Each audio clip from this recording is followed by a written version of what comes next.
Okay, so today we are going to discuss a concept of judicial review. Uh, word itself very clear. Judicial review, one of the very prominent issues when we talk about the supremacy of constitution or constitutionalism. In Nepali, we call न्यायिक पुनरावलोकन. In English, we call judicial review. So, how it was originated, what it does mean, and why, in the present context, judicial review is important. So, these things we are going to discuss today. So, I hope after our discussion, you may understand about the why judicial review we need in our context and why every country, ordinary people, constitutional expert, those who in favor of rule of law, they advocate the concept of judicial review. And I'm also going to talk with you about the Marbury versus Madison case. It was decided in 1803 by the Federal Supreme Court of the United States. So let's talk about the judicial review. We simply, this is the power of court.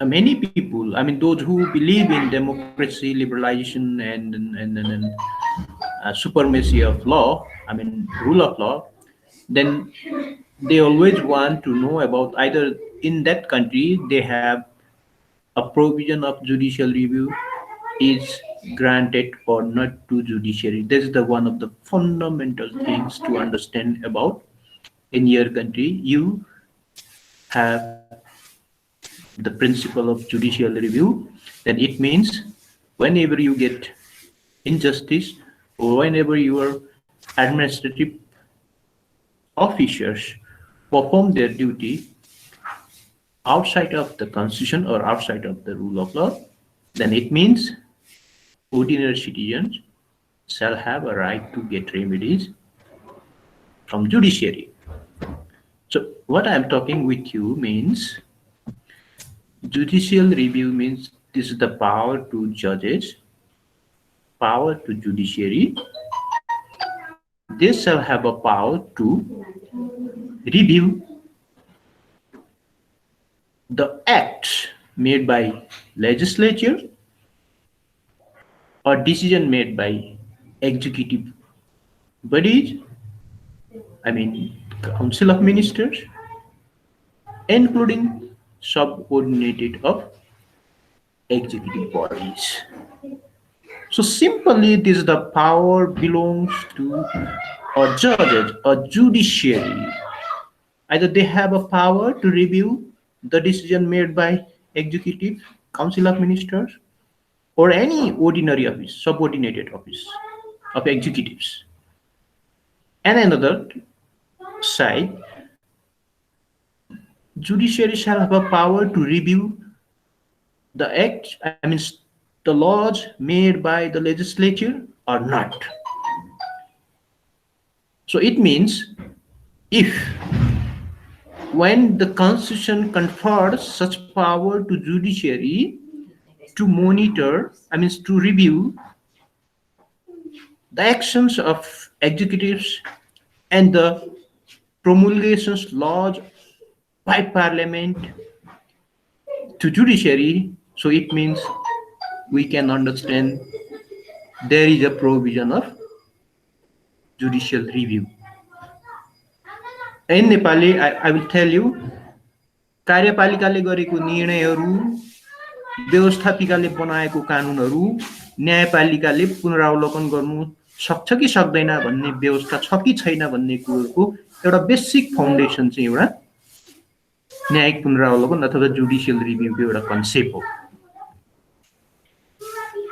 कार्यपालिकाले गरेको निर्णयहरू न्यायपालिकाले review गर्न सक्छ व्यवस्थापिका भनेको ल मेकर्सहरूले बनाएको संसदहरूले बनाएको एक्ट्सहरू संसदले न्यायपालिकाले review पुनरावलोकन गर्न सक्छ भने त्यसलाई चाहिँ सिम्पल भाषामा we can understand the concept of judicial review So in many countries, definitely these powers might not be given to judiciary.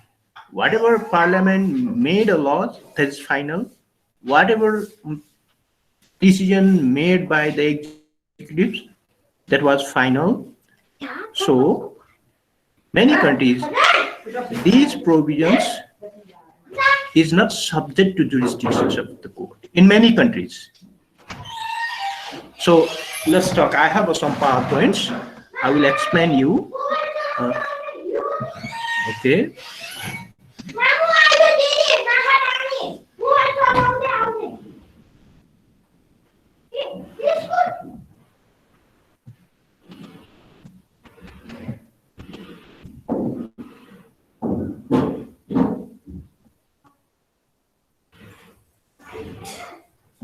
Okay, so let's see, judicial review.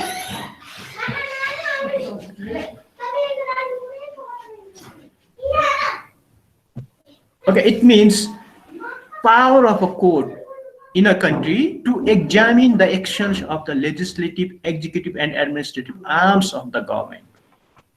Power of court of the government, and to determine whether such actions are consistent with the Constitution or not.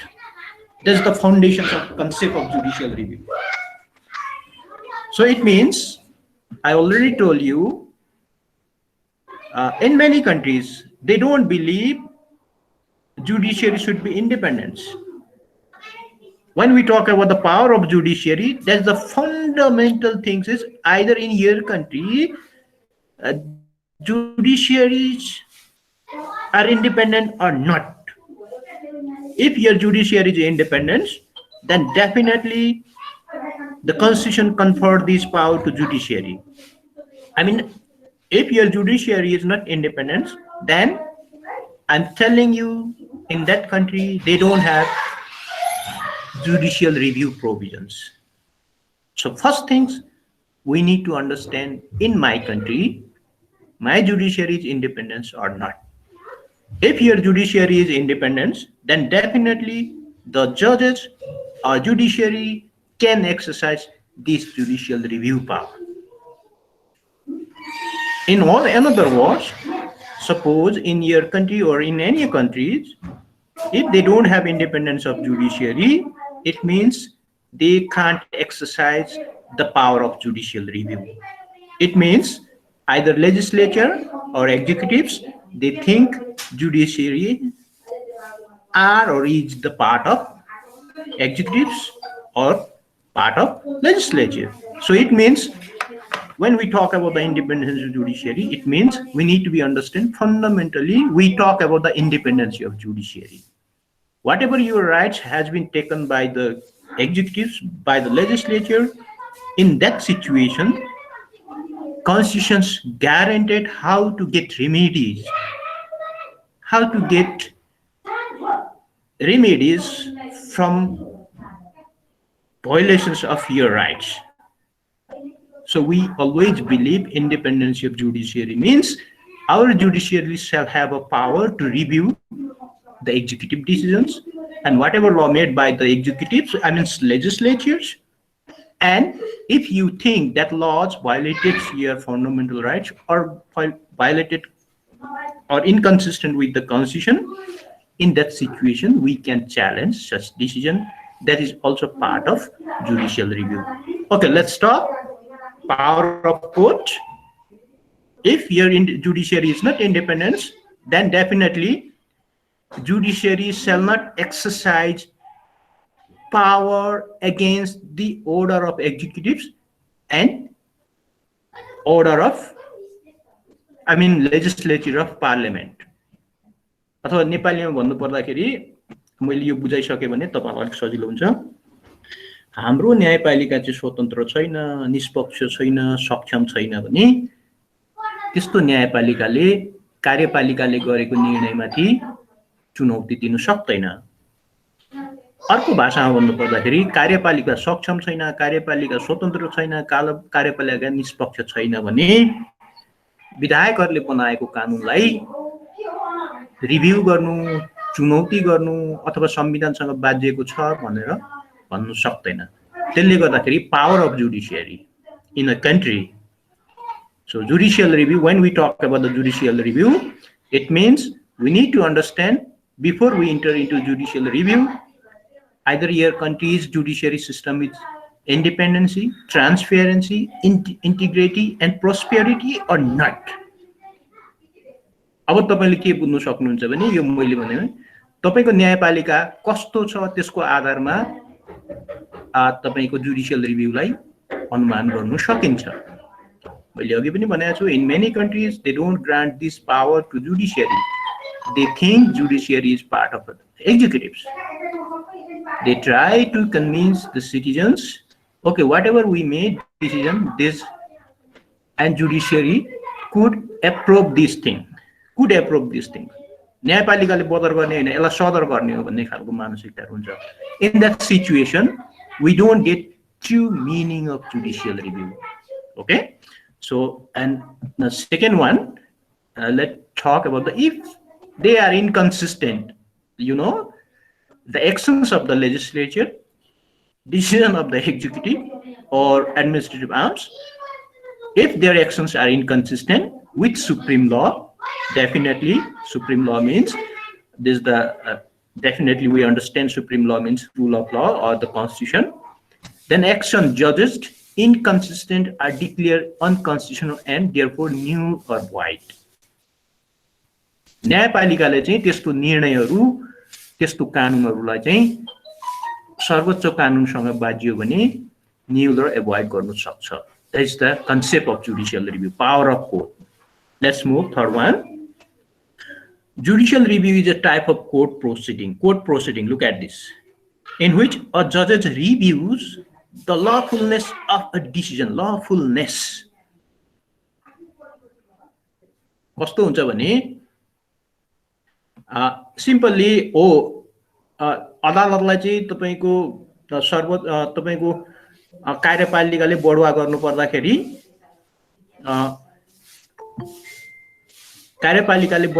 पर्दाखेरि लोकसेवा आयोगको review, Lok Sewa आयोगको recommendation त्यो व्यक्तिको सबै कुरोहरू हेर्नु पर्ने होला। तर ड्यू प्रोसेस भएन भने पनि, this is one of the very major thing, due process भएन भने पनि जुडिशियल रिभ्यू गर्न सक्छ। कार्यपालिकाले निर्णय गर्दाखेरि कानुन बमोजिम सही रूपमा प्रोसिड्युर फलो गर्यो कि गरेन, that is also part of judicial review. त्यो रिभ्यू त्यो कोर्टले रिभ्यू गर्दाखेरि प्रोसिड्युर चाहिँ तलमाथि भएको देखियो अथवा लोकसेवाले रिकमेन्ड गरेको कुरोहरू मिलेन भने in that situation we have a many court decision by the supreme court,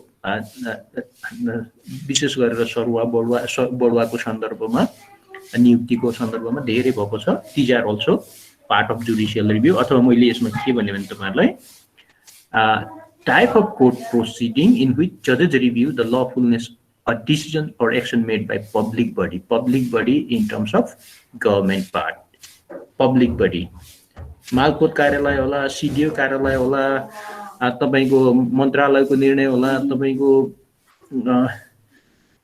कार्यपालिका होला, तपाईको यी सबै कुरोहरुलाई चाहिँ जुडिशियल रिभ्यू भित्र लाग्न सक्छ।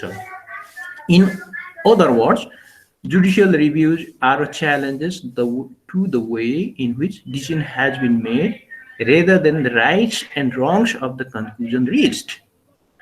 तपाईको के भन्दा challenge to the way in the decision has been made, निर्णय गरेको सन्दर्भमा चाहिँ यो कुरो मिलेन, यो कुरो मिल्यो भन्ने कुरोहरु देखाएर च्यालेन्ज गर्ने कुरोहरु चाहिँ जुडिशियल रिभ्यूमा गरिन्छ। Definitely I will tell you some examples. Appointment powers exercised by executives. Okay, appointment process, and lawmakers shall have a power to make a law, and based on it The executives can enforce such laws. Such laws. You know about the executives, they don't have power to make a law. Similarly, judicial, legislature, parliamentarian, they don't have power to enforce the laws. अथवा विधायकहरूले कानुन मात्र बनाउने हो तिनीहरूको भूमिका भनेको कार्यपालिका भनेको चाहिँ विधायकहरूले बनाएर दिएको कानुनहरू इन्फोर्स गर्ने क्रममा भन्दाखेरि उनीहरूले नियुक्ति गर्ने बर्खास्ती गर्ने सरुवा गर्ने बढुवा गर्ने यी सबै कुरोहरू चाहिँ rest of areas except constitutional bodies members संवैधानिक आयोगका परिषदका व्यक्तिहरू बाहेकको सन्दर्भमा त्यसको प्रोसिड्युरहरू छ राजदूत नियुक्ति गर्ने this things are under the power of executives अब यो मिल्यो कि मिलेन भन्ने कुरोहरू गर्ने कुरोहरू पनि जुडिसियल रिभ्यूको पार्ट हो त्यो निर्णयमा it is not major things तर त्यो प्रोसेसै मिलेन भने पनि then there is a question of judicial review प्रोसेसै मिलेन त्यो पनि एउटा छ okay. Similarly, let's go the last one, second last is a part of rule of law, power of judiciary with independency. I already told you, no judicial review power to judiciary means they might lack of the rule of law or constitutionalism. Okay, it means if you are not enjoying, judiciary has not enjoyed the right of judicial review or judicial independency, it means in that country, there is no provisions of judicial review. So this is the part of some independence of judiciary, विधिको शासन र सर्वोच्च कानुनको सिद्धान्त. Why I'm talking judicial review means this is the foundations of separations of power. This is the foundations of rule of law. This is the foundations of independence of judiciary. Ultimately, in order to ensure the concept of constitutionalism.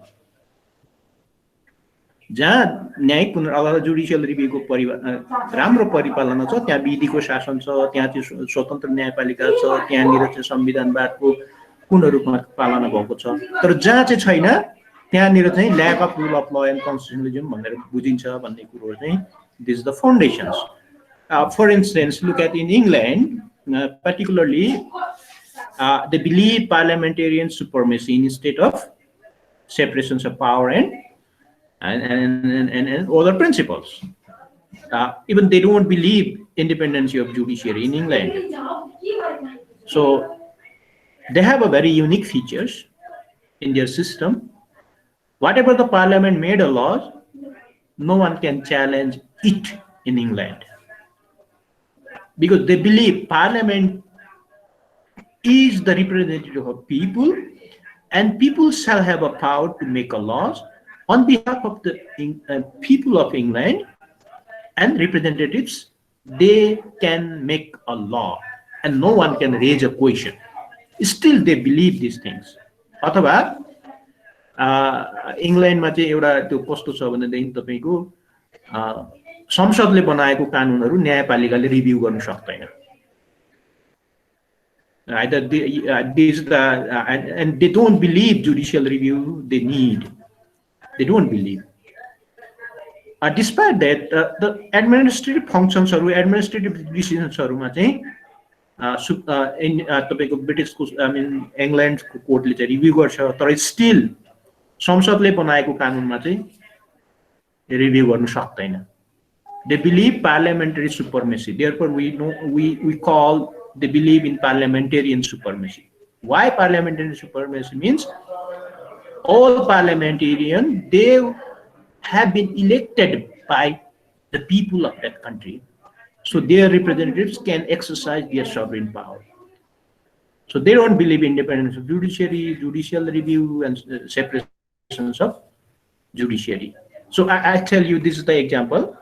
Okay, so still, I wrote here in England, parliamentary power is not questionable in court. It is the against principle of parliamentary supremacy. Judicial review means examine each state's body's power according to law. So it means, but judiciary shall have a power to review the actions of the executives. actions of the executives. I mean, they have a different type of executive bodies, and whatever they made a decisions and how they are going to enforce the laws and why they made these decisions. If any person or institution feel they violated the laws or the constitution, in that situation they can challenge such order or decision. But people, person, anyone, they don't have the right to challenge the law made by parliament in England. And judiciary still don't think this is the jurisdictions of judicial review for it.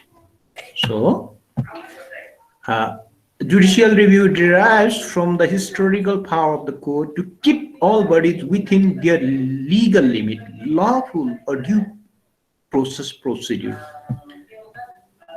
तपाईँको कानुन बमोजिम भयो कि भएन छ कि छैन भन्ने कुरो चाहिँ तपाईँको लिमिट पावर पनि एउटा चेक गर्नु पर्यो, तपाईँको ड्यू प्रोसेसहरु पनि चेक गर्नु पर्यो, अनि तपाईँको त्यो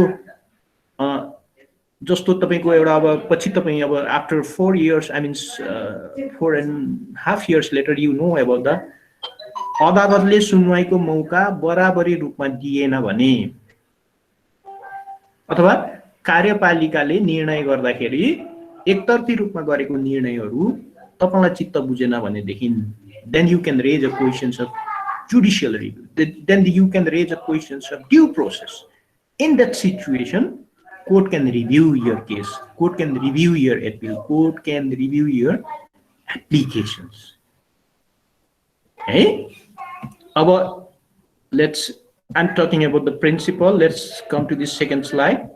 A judicial review means review of act issued by the legislature or decision made by an executive body by a judicial authority for their consistency with higher law, namely the Constitution. So I don't need to explain these things. I told you. Okay. The practice of constitutional review. I mean, at the beginning, before we introduce a judicial review, at the classical way, the writers, the constitution experts, and political activists, they use constitutional review instead of judicial review. In the classical words, constitutional reviews. Why it means? Because your decision is inconsistent with the constitution. Whatever you made a law by legislature, look at this. Your laws completely against the constitution. They always put forward constitution is supreme and you should exercise your power under this constitution. So constitution means supreme law. So if your decision is inconsistent or has challenges the constitution, in that situation, always a top prevail to the constitution provision. And when you made a law by legislature, then that laws challenged the constitution or violated the provision of constitution, violated the principle of constitution. It means then you can raise a question. Okay, look at you lawmakers violated this constitution provision. So we are going to challenge these laws on the basis of inconsistency with this principle in this article of this constitution. Then that's the call of power of judicial review. त्यस्तो खालको अधिकार चाहिँ त्यस्तो अवस्थामा चाहिँ यो अधिकार जसलाई दिइन्छ त्यो अधिकार प्रयोग गर्ने शक्तिलाई चाहिँ सिद्धान्तमा न्यायिक पुनरावलोकन जुडिशियल रिभ्यू भनिन्छ र क्लासिकल टर्ममा चाहिँ पहिला कन्स्टिट्युसन रिभ्यू भनिन्थ्यो अथवा अहिले पनि संविधानसँग बाजिएको हुनाले हामीले यो रिट निवेदन ल्याएछौं संविधानसँग यो प्रक्रिया नपुगेको हुनाले चाहिँ यो निर्णय बदर गरि पाऊँ यो कानुनलाई खारेज गरि पाऊँ भनेर अहिले पनि तपाईको प्र्याक्टिसमा प्रशस्त पाउन सक्नुहुन्छ त्यसलाई चाहिँ भनिन्छ in simple way jurisdictions of judicial review. अनि त्यो अधिकार चाहिँ these powers exercised not by the executives, not by the legislature, by the judiciary, because we believe judiciary is a temple to deliver justice. Okay, if you are a hunger, if you are justice seekers, then we need to ask the judiciary. They are the guardian of our fundamental right protections. They are the guardian, and they can order against the state machineries, and they can order in favor of us against to lawmakers. त्यसले गर्दाखेरि न्यायपालिकाको सक्षमता नै न्यायिक पुनरावलोकनको एउटा part हो. If your judiciary is not, I mean, your judiciary is lack of independency, they don't able to perform their integrity, they don't believe to deliver justice. In that situation, we can say it's very hard to protect our freedom, fundamental rights, our system, our supremacy of law. अथवा संविधान कमजोर, न्यायपालिका कमजोर भयो भने हामीले संविधान रक्षा गर्न सक्दैनौँ, हाम्रो मौलिक अधिकार आधारभूत सिद्धान्तहरू चाहिँ संरक्षण गर्न सक्दैनौँ. त्यसले गर्दाखेरि हामी जहिले जसरी पनि हामीले संविधानलाई बलियो बनाउने, हाम्रो सिस्टमलाई बलियो बनाउने हो भने हामी जहिले पनि न्यायपालिका चाहिँ स्ट्रङ हुनुपर्छ, सक्षम हुनुपर्छ. न्यायपालिकाले चाहिँ कार्यपालिकाले शक्ति धेरै प्रयोग गर्यो भने कन्ट्रोल गर्नुपर्छ, न्याय व्यवस्थापिकाहरूले जथाभावी कानुन बनायो भने त्यो बलर गर्नुपर्छ. This the part of judicial review. अथवा अर्को लाइनमा भन्नुपर्दाखेरि मसँग 2/3 सरकार सदस्यहरू छन्, त्यसले गर्दाखेरि संविधान भन्दा बाहिर गएर म काम गर्छु भन्ने खालको कसैले कुरो गर्छ भने then you can raise a questions. Okay, look at this. संविधान तपाईले बनाउने हैन कि संविधानले सरकार बनाएको, सरकारले संविधान मान्नुपर्छ. Because we believe we can change government, but it is very hard to change the constitution. We gave you permissions to run the government, to run the state for 5 years. So it is the constitutional mandate to you. You have to follow the mandate of constitution. मसँग 2/3 छ भनेर कसै अब I am not giving you particular name, त्यसरी गरेर संविधानलाई violations गर्छ भने then you can challenge their decision. You shall have a right to challenge their decision under this constitution. And we believe our judiciary is strong and firmly support our constitution and the citizens of this country. त्यसै गरेर व्यवस्थापिका भनेको त बुझ्नुहुन्छ, कानुन बनाउने निकायले चाहिँ okay हाम्रो चाहिँ जसरी कानुन बनाए पनि संसदमा पास भइहाल्छ भनेर उनीहरूले चाहिँ भोलि अथवा आज नै संविधानको विपरीतमा, संघीयताको विपरीतमा, धर्मनिरपेक्षताको विपरीतमा, हाम्रो मौलिक अधिकारको विपरीतमा कानुन बनाउँछ र कार्यपालिकालाई यो कार्यान्वयन गर्छ भन्छ भने then you shall have a power to review. You can challenge their laws. That's called judicial review. Then you can ask the court, okay, look at this. What they made a law which has been against the principle of this constitution and against these provisions of this article. Therefore, we want to review law made by legislature which has been inconsistent, which are inconsistent with these provisions. त्यसलाई भनिन्छ तपाईको judicial review को part. Okay, so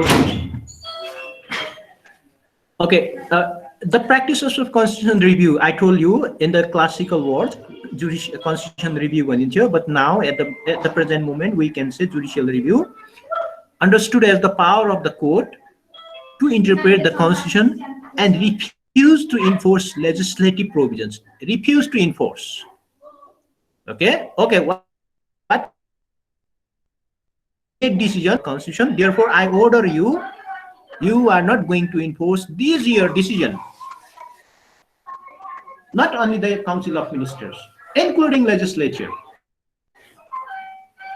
that they consider to be in conflict with it dates from the early American Republic, is embarrassed by the Supreme Court of the United States 1883. We are going to discuss around 5 minutes later.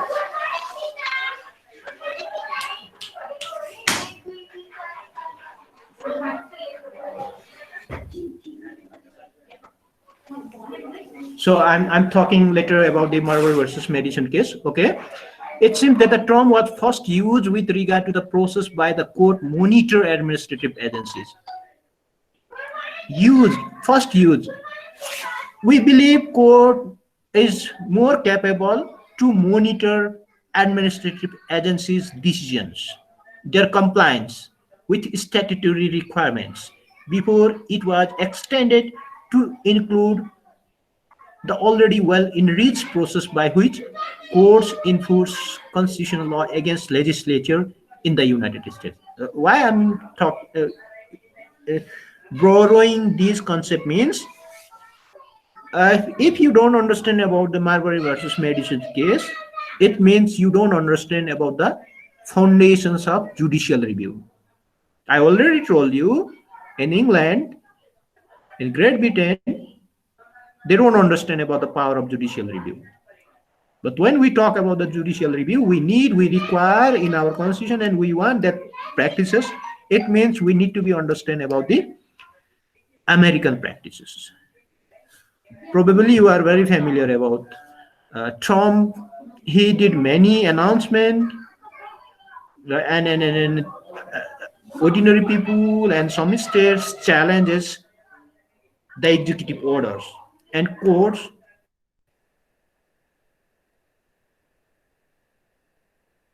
gave them stop to enforce that decision. So भनेको कार्यपालिकाले गरेको निर्णयहरू चाहिँ अब कार्यान्वयन गर्नुपर्छ भन्ने कुरोमा दुविधा रहेन, तर कार्यपालिकाले गरेको निर्णयहरू चाहिँ संविधान बमोजिम भएन, मौलिक अधिकार मानव अधिकार बमोजिम भएन, सिद्धान्त बमोजिम भएन भने त्यस्तो अवस्थामा तपाईले कार्यपालिकाको निर्णयलाई च्यालेन्ज गर्ने निकाय संसदलाई भनेर संसदले भनेको कुरो कार्यपालिकाले सुन्नुपर्छ भन्ने बाध्यता छैन।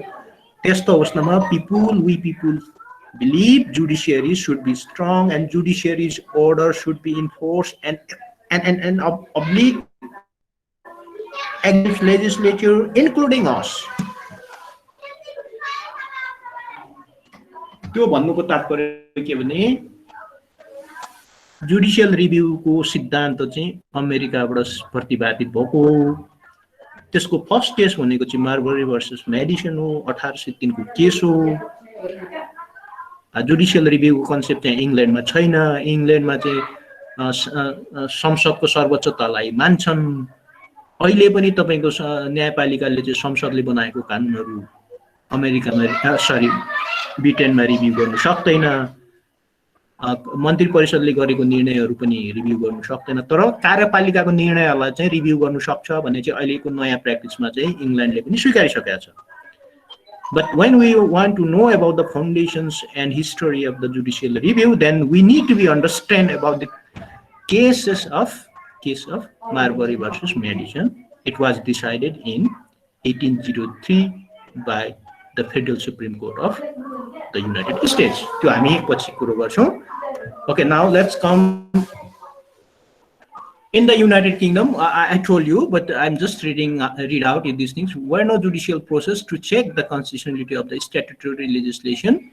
It has been introduced today. The original use of the term has been preserved, although in a somewhat extended form, referring to the judicial control of the lawfulness of all decisions by the public bodies and other exercising public functions except primary legislations. So why I highlighted lawfulness of all decisions by public bodies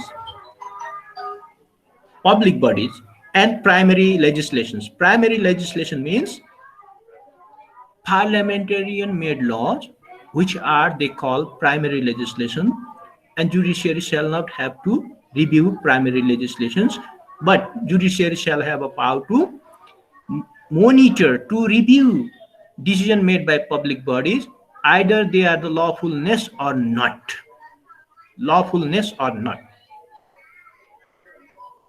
Okay, त्यसले गर्दाखेरि यो चाहिँ इंग्ल्यान्डको भयो। त्यो माथिल्लो चाहिँ तपाईको American bar. Let's come. While constitutional review is today the most widely discussed form of judicial review in comparative law, it is neither the only nor the oldest form of judicial control of the exercise of public authority. In European countries, in particularly some form of judicial or quasi-judicial review of the executive and administrative actions developed long before the introductions of the constitutional review of the legislation. यो मैले तपाईको के भने, when you look at the European practices, they have been doing these practices long before, but they never introduced this is the power of constitutional review and the power of judicial review. However, they have been practicing these practices through form of judicial or quasi-judicial review of executive and administrative action. त्यो अब त्यति हाल्न भएन. Okay, these four things. Okay, these are the basic principles of judicial review. I think these principles I borrowed from Hilary Barnard. Okay, when you look at the Hilary Barnard constitutions and administrative law, then you get informations. He outlines when we want to know about the judicial review, and these four things are the basic principles before you are going to observe either these are the subject to judicial review or not. अथवा म नेपालीमा एक लाइनमा भनौं, कार्यपालिकाले गरेको कुरो सबै गलत छ भन्ने पनि हुँदैन. व्यवस्थापिकाले बनाएको सबै कानुनहरू संविधानसँग बाजिएको छ भन्ने पनि हुँदैन. तर जसलाई लाग्छ नि कार्यपालिकाले गरेको निर्णय गलत भयो भनेर व्यवस्थापिकाले गरेको कानुन बनाएको कुरो गलत छ भन्ने कुरो जसलाई लाग्छ, त्यो व्यक्तिहरूले चाहिँ, त्यो नागरिकहरूले, त्यो संस्थाहरूले, त्यो पीडित पक्षहरूले चाहिँ त्यो निर्णयप्रति अथवा व्यवस्थापिकाले बनाएको कानुन अथवा कार्यपालिकाले गरेको निर्णयप्रति चित्त बुझेन भने उनीहरूले चाहिँ संविधानसँग बाजियो भनेर अदालतमा रिट अथवा अदालतमा उपचार लिन सक्छन्. त्यो सक्ने क्रममा चाहिँ अदालतले चाहिँ कसरी हेर्छ त भन्ने कुरोहरू चाहिँ हिलारी बर्नरले चाहिँ चारवटा ग्राउन्ड्सहरू दिएको छ. Okay, this is the mandate to I mean judges should understand these four principles. Based on it, they should review the decision made by executives. They can review the law made by legislature. उसले चारवटा प्रिन्सिपलहरू दिएको छ त्यो Hillary बर्नरको, which are the very popular and very genuine. If we understand that four principles, then we can understand the concept of judicial review. जस्तो हामीले सुरुमा मैले दुई स्लाइड भने त्यो these are the concept. But how you are going to know this is the subject of judicial review or not? कार्यपालिकाले गरेको कुरो सबै अदालतले निर्णय बदर गर्नुपर्छ भन्ने होइन. कार्यपालिकाले जे निर्णय गर्छ, these are inconsistent with the constitution, it violates my fundamental rights, this is the inconsistent with these principles. Definitely one party can argue these things. What is the response of the government and how the judiciary, I mean judges are going to settle such kind of disputes? So these 4 points are important to know about. Either these are subject to quasi, I mean new or wide or not. So let's talk. यो चारवटा के छ भन्दाखेरि the act of parliament have been correctly interpreted. First things, the judges should identify the intentions of the parliament.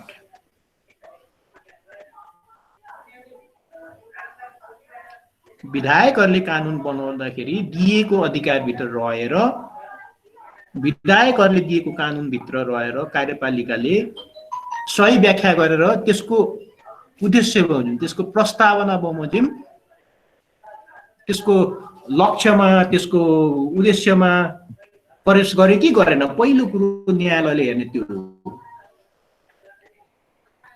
मैले किन यो चारवटा पोइन्टलाई भने भन्दाखेरि तपाईँ के भने डेफिनेटली अब मलाई अन्याय भयो, म यो निर्णयप्रति च्यालेन्ज गर्नु आए भन्ने कुरो, you deserve right. Constitution says you have a right to go and ask the judges, you want to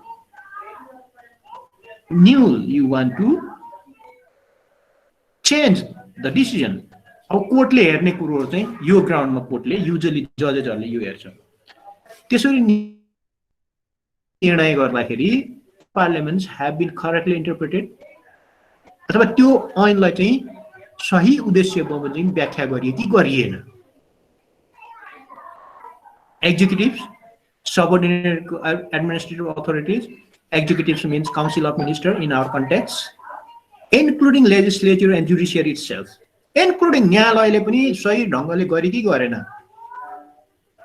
Because judicial decisions are also subject to judicial review. न्यायपालिकाले गरेको आफ्नै निर्णयलाई रिभ्यू गर्न सक्छ। This is the new thing. जस्तो तपाईको लामो विवादहरु छ, न्यायपालिकाले गरेको निर्णय रिभ्यू हुन सक्ने कि नसक्ने। But if you believe in the democracy, you believe in the rule of law, you believe in the supremacy of law, then judiciary's decisions are also subject to judicial review. Okay? तपाईको त्यो पहिलो कुरो, Act of Parliament have been correctly interpreted. यो चाहिँ तपाईको के छ भने अलिकति बुझ्नु पर्ने के छ भने हिलरी बर्नार्ड आफै चाहिँ ब्रिटिश हो, उसले अलिक नेरो सेन्सबाट गरेको छ। अहिले तपाईले मलाई लाग्छ this is too early to understand about these principles. उसले चाहिँ के गरेको छ भने कार्यपालिकाले निर्णय गर्दाखेरि चाहिँ विधायकले बनाएको कानुनको इन्ट्रेस्ट बमोजिम गरे कि गरेन भन्ने उसले सिद्धान्त ल्याएको छ। Because he was educated from the English practices. He believed in the parliamentary system. He believed in the supremacy of parliamentarian. But at the same time, he explained these concept of judicial review. त्यस सन्दर्भमा चाहिँ पार्लियामेन्टले बनाएको कानुन चाहिँ supremacy हुन्छ, पार्लियामेन्टले बनाएको कानुनहरु न्यायपालिकाले challenge गर्न सक्दैन भन्ने उनीहरुको विश्वास हो। They still believe the same thing. But this practice does not applicable in our practice. But this practice has not been applicable in our context and in real terms of judicial review. जुन कुरो चाहिँ तपाईको Marbury versus मेडिसनमा change आउँछ म तपाईलाई पछि भन्छु। अब यो तपाईको के भने उल्ले चाहिँ के भने अनि त्यही भएर मैले ब्र्याकेटमा दिएको छु executive subordinated administrative authorities including legislature and the judiciary itself. यो मैले थपेको कुरो हो। न्यायपालिकाको निर्णयहरु पनि जुडिशियल रिभ्यू हुन्छ। जस्तो तपाईहरुलाई म एउटा दुईटा कुरोहरु एक्जाम्पल दिन्छु। न्यायपालिकाले रिटबाट अन्तिम गरेको कुरोहरु चित्त बुझेन भने तपाईको रिभ्यू गर्न सक्नुहुन्छ। You are too young. I mean, probably you are under 20 or under 18. So this is too early. But I give you ample time to do kind of research. तपाईं के भने जुडिशियल रिभ्यूको बारेमा धेरै लेखहरु छन्, प्रशस्त मेटेरियल्सहरु पाउन सक्नुहुन्छ। तर my concern is to give you only concept here. Only concept. When you go very specifically, then you can understand little bit more. अब त्यो एउटा भयो। त्यस्तै अर्को के छ भने that discretion conferred the statute has been lawfully exercised. Lawfully भनेको के भने जस्तै कुन निकायलाई अथोरिटी दिएको थियो त्यो निकायले गर्नु पर्यो। लफुल्ली भनेको तपाईको ड्यू प्रोसेस प्रक्रिया पूरा गर्नु पर्यो। लफुल्ली भनेको अधिकृतले निर्णय गर्ने छ भन्ने ठाउँमा चाहिँ सुब्बाले गर्यो भने त्यो लफुल्ली भएन। लफुल्ली भनेको चाहिँ यस्तो निर्णयहरु मन्त्री परिषदले गर्नुपर्छ भन्ने कुरोहरुमा चाहिँ मन्त्रीले मात्रै गर्यो भने त्यो लफुल्ली भएन। त्यो लफुल्ली भनेको it has a very wide area.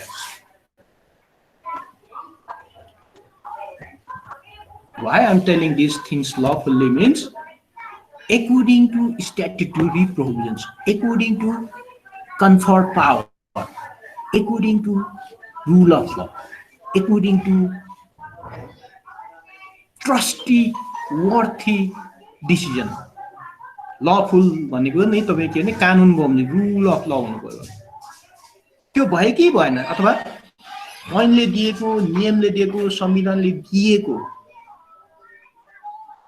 अधिकार भित्र रहेर निर्णय गरे कि गरेन भन्ने लफुल्ली हो। If you look at the in the wider sense lawfully भनेको के भने जस्तो probably I am not sure तपाईको ऐनहरु दुई प्रकारको हुन्छ, एउटा साधारण ऐन, एउटा स्पेशल ऐन, अथवा प्रोबेबली यु अन्डरस्ट्यान्ड विधेयक ऐन, विधेयक, bills, ऐन, acts. In English we call bills and acts. In Nepali we call विधेयक अनि तपाईको ऐन। अथवा संसदमा जति पनि छलफलको लागि संसद सचिवमा दर्ता भएको बिलहरुलाई चाहिँ तपाईको त्यो नि एक्ट बन्नु भन्दा पहिला बिल भयो, त्यो बिल संसदमा प्रस्तुत गरिन्छ। संसदमा बिलहरु प्रस्तुत गरिसकेपछि संसदले एप्रुभ गर्नु पर्यो छलफल गरेर, अनि त्यो राष्ट्रपतिले चाहिँ सभामुखले फरवर्ड गर्छ, राष्ट्रपतिले लाल रङ लगाएर आएपछि त्यो एक्ट बन्छ। अब रह्यो बिलको सन्दर्भमा, बिल स्पेशल बिल र जेनरल बिलहरु हुन्छन्। सुरक्षा सम्बन्धी, सीमाना सम्बन्धी, अर्थ सम्बन्धी यी बिलहरु चाहिँ स्पेशल बिल पर्छ। त्यसलाई अर्को भाषामा they are the call government bill पनि भनिन्छ, सरकारको बिल पनि भनिन्छ। अरु जेनरल बिलहरु चाहिँ भनेको तपाईको संसदले ल्याउन सक्छ, मन्त्रालयले तपाईको अरु निकायहरुबाट आउन सक्छ, these are call general bills. अब जेनरल बिल र तपाईको स्पेशल बिलहरुमा अर्थ सम्बन्धीको बिल चाहिँ तपाईको सरकार बाहेक अरूले ल्यायो भने it has been called unlawful. Constitution cannot guarantee such power to other lawmakers. अथवा सुरक्षा सम्बन्धीको कुनै पनि ऐन ल्याउनु पर्यो भने सरकारले ल्याउनु पर्छ। तर कुनै संसदले ल्याएर रजिस्टर गर्यो भने this is the unlawful. Constitution shall not granted this power to other lawmakers except the ministry and the council of ministers. अथवा मैले अलिकति ठूलो एरियामा भनेको अनलफुल भनेको सिम्पल भाषामा भन्नु पर्दाखेरि मालपोत कार्यालयको हाकिमले नागरिकता दियो भने त्यो अनलफुल हुन्छ। Because law does not give power to the chief officer of the land revenue office. अब त्यस्तै गरेर सीडीओ लाई तपाईको लाल पूर्जामा सही गरेर दियो भने दिस इज अनलफुल। अनलफुल अथवा त्यो लफुल भएन। Means according to law, whatever you are going to do, you should follow the law, statutorily conferred power. त्यसलाई भन्छ लफुल। लफुल भयो कि भएन भन्ने कुरोहरु चाहिँ त्यहाँनिर जुडिशियल रिभ्यूले टेस्ट गर्ने कुरो हो। लफुलको बेस के भने constitution, act, regulations, then after decision. Okay, suppose डिसिजनले पनि तपाईको कहिलेकाहीँ के हुन्छ भने विधायकहरुले sorry law enforcer, law enforce गर्ने मेसिनरीहरुले ऐन र नियम बमोजिम नै नियम र निर्देशिका बमोजिम नै गरेको हुन्छ, तर कन्स्टिट्युसनसँग बाजियो भने पनि this is the subject to judicial review. तपाईलाई थाहा होला constitution, acts, regulations, orders, these are the categories of laws. तपाईको ऐनले दिएको अधिकार, तपाईको एक्टमा तपाईलाई त्यो पावर दियो, तर त्यो एक्ट चाहिँ संविधानसँग बाजियो भने डेफिनेटली तपाईले गरेको निर्णय कानुन बमोजिम छ, एक्ट बमोजिम छ, तर संविधानसँग बाजियो, सिद्धान्तसँग बाजियो भने पनि देन इन दिस ग्राउन्ड जजेस shall have a power to review that law, that decision, that laws. भन्नु खोजेको मैले के भने संविधान र ऐन बाजियो भने जहिले पनि संविधान प्रिभिल गर्छ, एक्ट चाहिँ संशोधित हुन्छ। मैले त ऐन बमोजिम गरेको हो, because act has given me this power, I have done according to law, I have not violated any laws भन्ने कुरो तपाईको हुन सक्छ, तर त्यो एक्ट नै संविधानसँग बाजियो भने त्यो लफुल भएन, त्यो लफुल हुँदैन। त्यस्तो कुरोहरु चाहिँ जुडिशियल रिभ्यू भित्र हेरिन्छ। अथवा अर्को भाषामा चाहिँ probably you heard this words ultra virus हुन्छ, बाज्यको सम्म हदसम्म बदर गर्ने। त्यो पछि हाम्रो एउटा च्याप्टर छ तपाईको ल बदर हुँदाखेरि कसरी गर्न सक्छ भन्ने कुरोमा, probably in I think first week of December we are going to discuss this things. Judicial review भनेको तपाईको मलाई कानुनले दिएको अधिकार नै मैले प्रयोग गरेको, this is a lawful, whatever I made a decision according to law, I made this, I use my power भन्ने कुरो चाहिँ ल इन्फोर्समेन्ट एजेन्सीहरुको आर्गुमेन्ट हुन्छ। तर के भने त्यो ल नै संविधानसँग बाजियो भने त्यो ल नै प्रिभिल नभएपछि त्यो ल बमोजिम भएका डिसिजनहरू खारेज हुन्छ, जुन कुरो चाहिँ मार्बरी भर्सस मेडिसनको केसमा प्रष्टसँग त्यो छ। ओके, लफुल भयो कि भएन। Then third one, let's talk third one, that the decision maker has act fairly, जस्तो with purposeful, accurately, good intention, both principles and enforcement, त्यो एउटा हुनु पर्यो तपाईको यो डिसिजन कन्फर्म भयो त्यो लफुल्लीको एक्सर्साइजमा। that decision maker has act fairly, equally, due process, rule according to law. Intentions of lawmakers, intentions of law enforcement agency. There are two words. Sometimes we feel they are the same meaning, but it has a very wide differences. Lawmakers' intention, or law enforcement intentions. Law enforcement mechanism means this is the part of executives. Okay, lawmaker intention means this is the power of the legislature, power of the your Samsad, power of the our parliamentarian.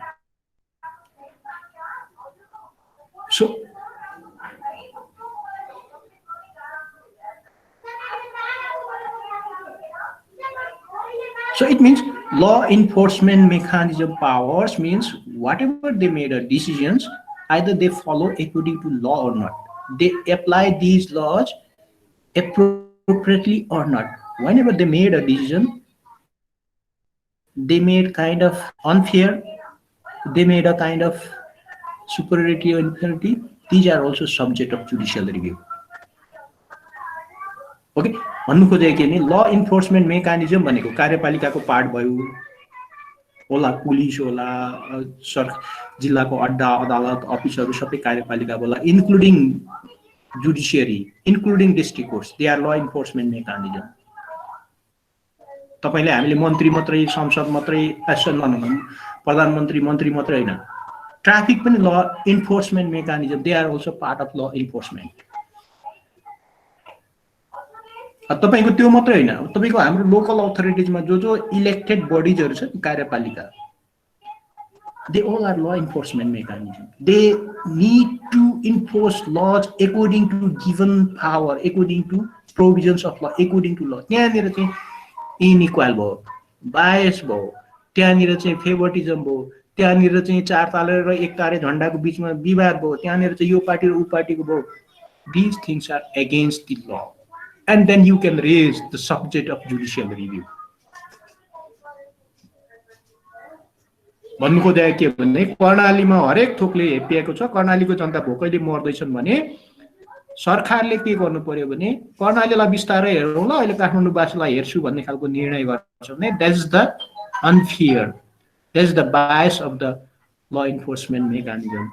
They can treat it unequally.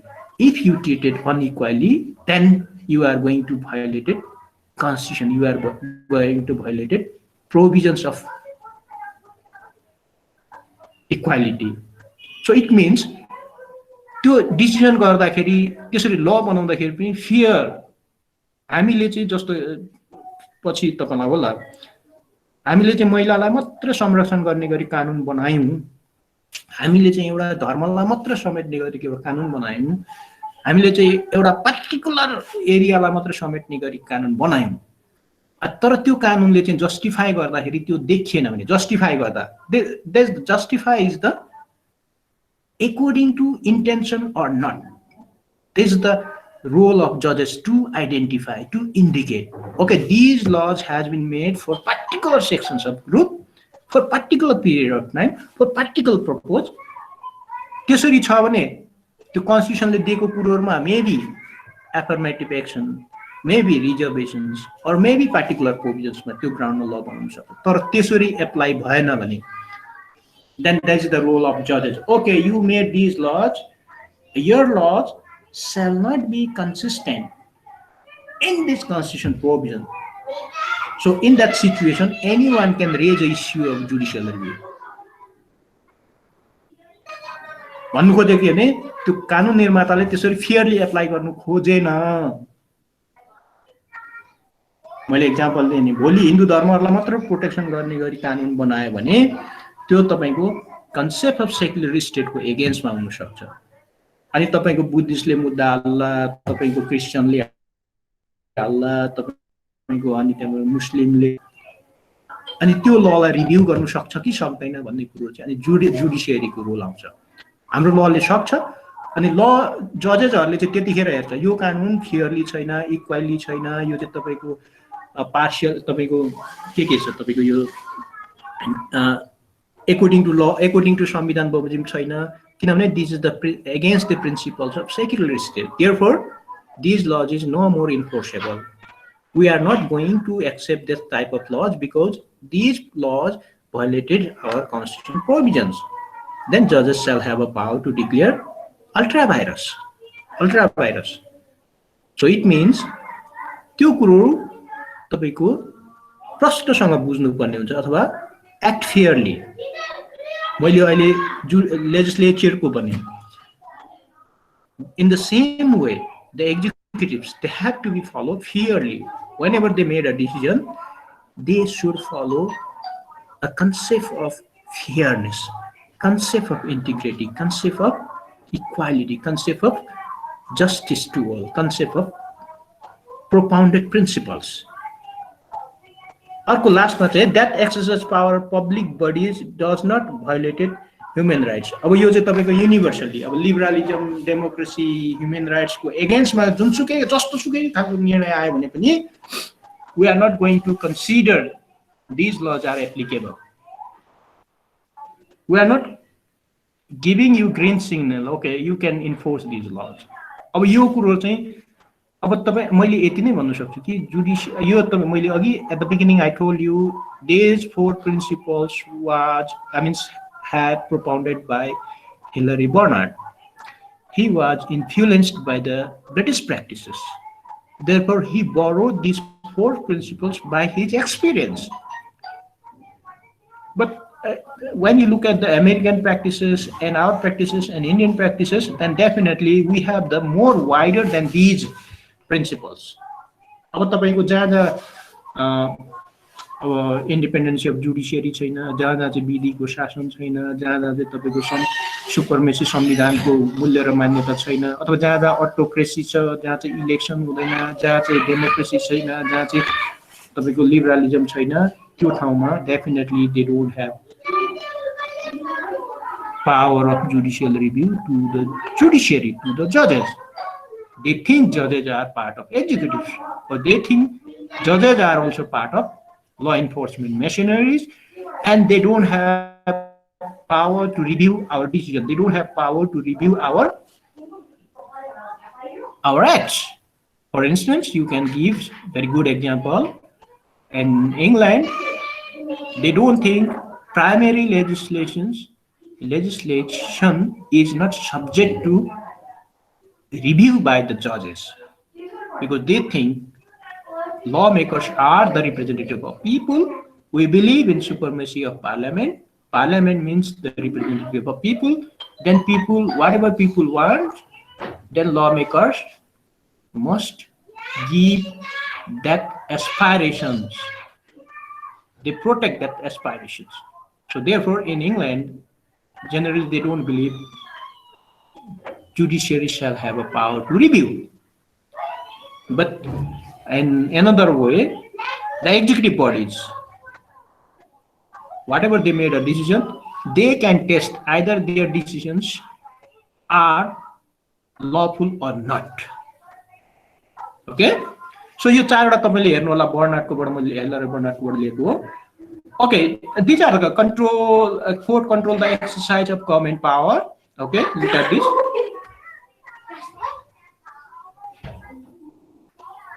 The same thing, court control the exercise of government power, subordinate institutions, local authority, in our context, local authorities, tribunals.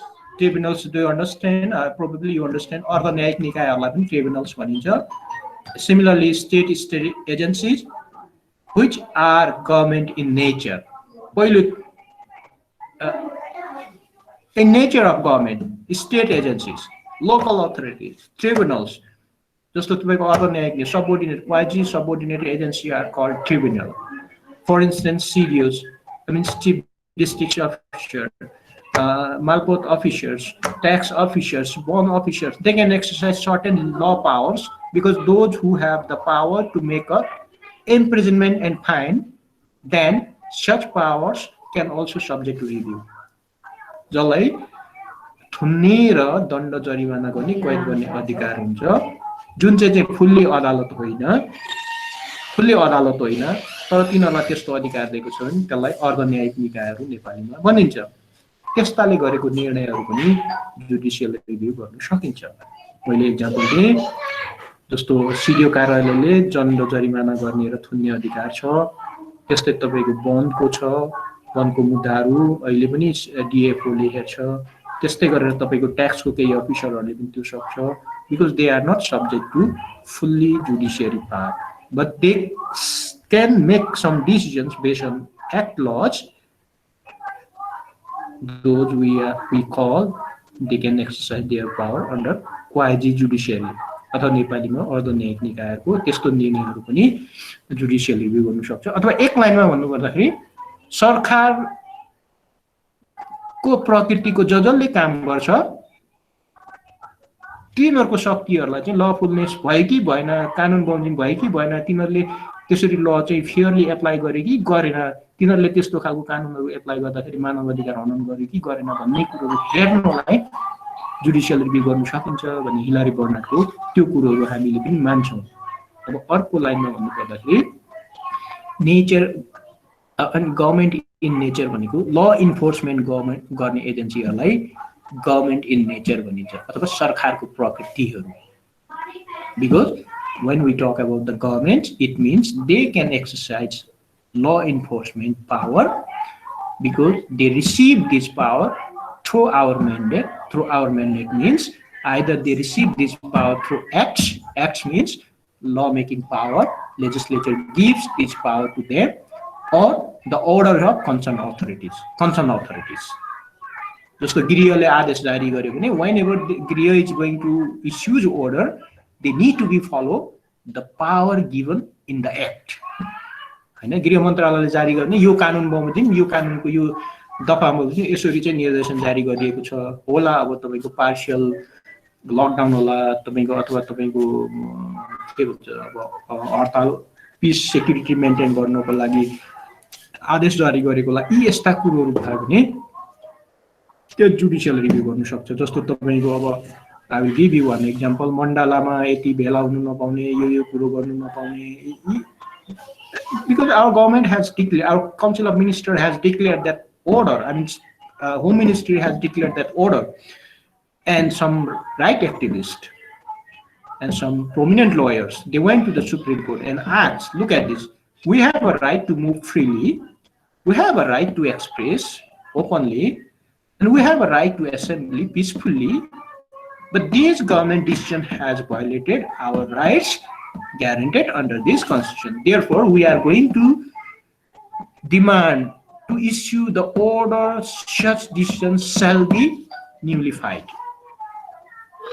अथवा तपाईको सरकारले गरेको आदेशहरु चाहिँ अदालतमा गएर बदर गरेको प्रशस्त we have examples मैले मण्डलाकै दिए तपाईको यो कोरोना भन्दा अलिकति अगाडि कोरोनाको टाइममा अनि त्यो तपाईको विभिन्न टाइममा त्यो त जुडिसियल रिभ्यू गर्न सक्छ अब तपाईको थुप्रै एउटा मुद्दाहरु छन् जस्तै नियुक्तिको सन्दर्भमा अब जस्तै तपाईको अब लेटेस्ट अब तपाईको वामदेवकै इस्युलाई पनि जुडिसियल रिभ्यूको एरियामा लगे किनभने हारेको मान्छेलाई संसद माथिल्लो सदनमा नियुक्ति गर्न पाइन्छ कि पाइदैन हारेको व्यक्तिलाई पाइदैन भन्ने संविधानमा छ तर अहिले पनि केस सब जुडिस छ अब त्यो कुरोहरु चाहिँ you know about the constitution interpretation is also part of constitutionalism अब यो तपाईको by practice you can get more strong more standing more practical approaches अब यो जुडिसियल रिभ्यूको यो सिद्धान्त हो अब तपाईको गभर्नमेन्टको नेचर तपाईको के भने अघि भनेको छु मैले नियुक्ति गर्ने अधिकार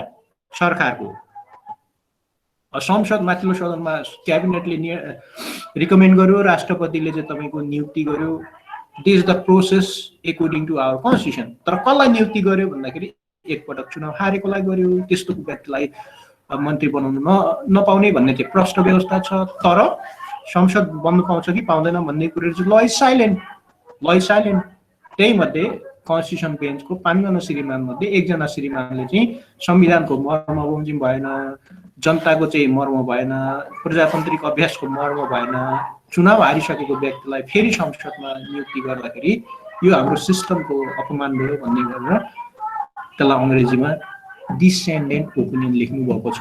त्यो पनि एउटा राम्रो पार्ट छ। 4 जनाले ठिक छ भन्ने गरेको छ। These all things are our precedent. Our precedent means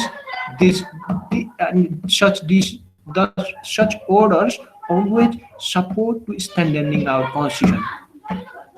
Not only in our constitution, but particular articles. कुन धारालाई टेकेर व्याख्या गरेको छ त्यसले त्यसरी सपोर्ट गर्छ। इन फ्युचर त्यस्तै खालको केसेसहरु आयो भने then judiciary lawyers and you researchers law student you can show that practices. हाम्रो यस्तो यो केसमा यस्तो भएको थियो, यसमा यस्तो हुनुपर्छ, त्यसले गर्दाखेरि सरकारले गरेको कुरो ठिक छ बेठिक छ। You can play either in role, either in part, either you are going to support or either you are going to descend in opinion. Okay, so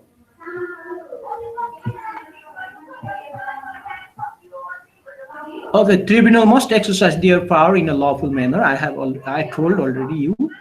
And judicial review is designed to ensure that public bodies which exercise lawmaking power or adjudicative power with the confines of the power, in the early 20th century laid the foundations for the welfare state.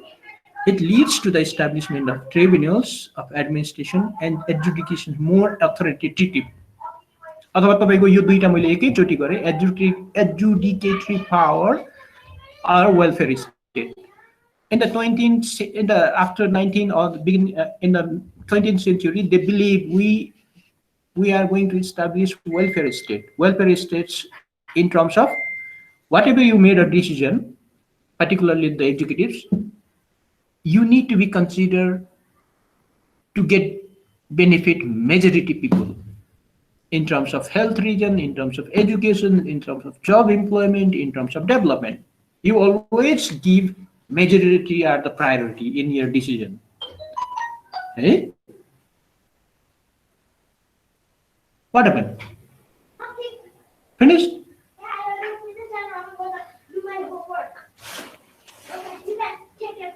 Okay. So it means in the early 20th century, look at the concept of welfare and adjudicative power means the discretion powers goes to the executives. Adjudicative powers भनेको तपाई कार्यपालिकाले गर्ने निर्णयहरुलाई adjudicative power भनिन्छ. Don't forget हामीले अस्ति पनि भनेको छौं rule of लमा जति त्यो व्याख्या गरेर निर्णय गर्ने अधिकार छोड्दै गयो त्यसले चाहिँ रुल अफ ललाई भायोलेसन्स गर्छ. त्यसले गर्दाखेरि रुल अफ ल भनेको चाहिँ कानुनमै प्रष्टसँग लेखेको हुनुपर्छ, यो निर्णय गर्दा यो फलो गर्नुपर्छ, यो निर्णय गर्दा यो गर्नुपर्छ. त्यसरी डिस्क्रिप्सनल पावर फ्लेक्सिबल छोड्दियो, वाइडली छोड्दियो भने विधिको शासन हुँदैन. त्यस्तोमा चाहिँ शासकहरूले रमाउँछन्, त्यस्तोमा चाहिँ त्यो निर्णयकर्ताले आफ्नो इन्ट्रेस्ट फुलफिल गर्छ भन्ने कुरा हामीले rule of Lama we have already discuss. अब तपाईको के भने यो जुडिशियल रिभ्यूले चाहिँ तपाईको त्यसलाई चाहिँ मोनिटर गर्ने, त्यसलाई चाहिँ लफुल भयो कि भएन. According to law has given you power to make a decisions, but we are going to test your intention. We are going to verify your discretions. Definitely, law has given this power to you, but you have appropriately applied it or not. In the name of welfare state, either you play or you did some kind of inequality practices, or you show kind of favoritism.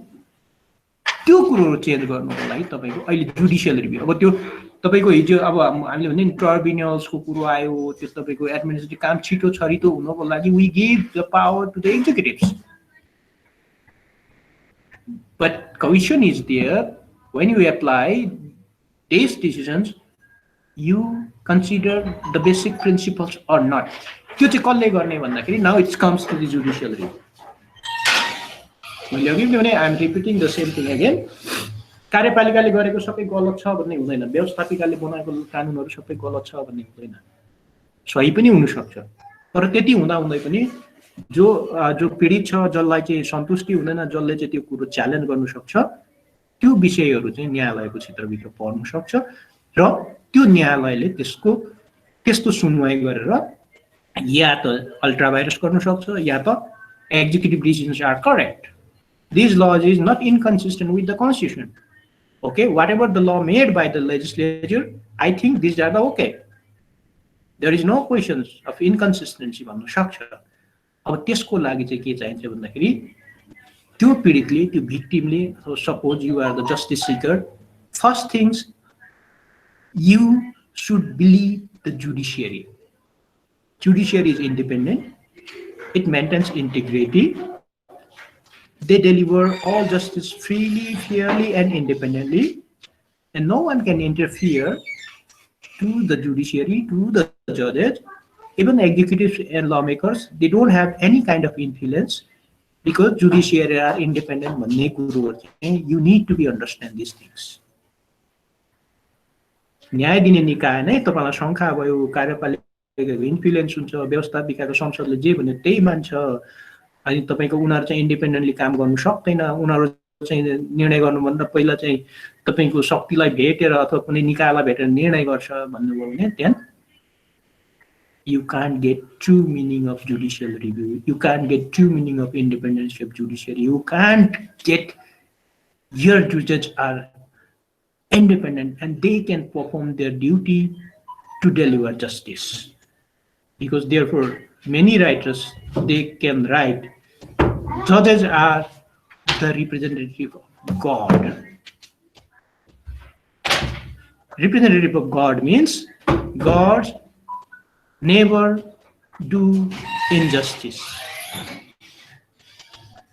अथवा मन्दिरमा किन जान्छ भन्दाखेरि विश्वास छ, न्यायालयमा किन जान्छ भन्दाखेरि we believe this is the true institution, protect our freedom, our liberty, dignity, and they can ensure our happiness. Justice means we can't compare with any values. Justice, okay, either it doesn't matter, either you are the strong person, rich person, poor person from different communities, but judges must play a role equally, and their mission is to ensure justice. Okay, we have a different kind of setbacks. I'm talking only about the principles. न्यायाधीश बास भयो, न्यायाधीशले चाहिँ तपाईको पक्षपाती गर्न थाल्यो, न्यायपालिकाले चाहिँ सरकारको विरुद्धमा केही गर्न नसक्ने भयो, न्यायपालिका चाहिँ टुलु हेरेर सक्ने बसेर हेर्ने मात्रै भयो भने then there is no rule of law, there is no supremacy of constitution. You can't challenge their decision. I mean, executive and judiciary. You don't believe judiciary judges are capable to perform their duty according to independence of judiciary. त्यो तपाईको त्यसरी बुझिन्छ. त्यसले गर्दा power of court, when we talk about the judicial review, then we need to be understand power of the court. जहाँ चाहिँ कार्यपालिकाको भाग हो न्यायपालिकालाई भनेर अटोक्रेटिक, नन डेमोक्रेटिक अथवा तपाईको फ्युडलिस्ट अर फन्डामेन्टलिस्ट सत्ता अथवा सरकार भए अथवा सिस्टम भएको ठाउँमा we don't expect they have a judicial power. कार्यपालिकाले जे निर्णय गरेर ल्याउँछ, न्यायपालिकाले okay, this is okay, whatever our government has done, that's the approved, now this is the lawfully due process, and this is okay. त्यो भयो भने it does not reflect true meaning of judicial review. Okay, let's come. अब मैले बुझाउन सके केही? Do you have any questions from students? I'm asking you.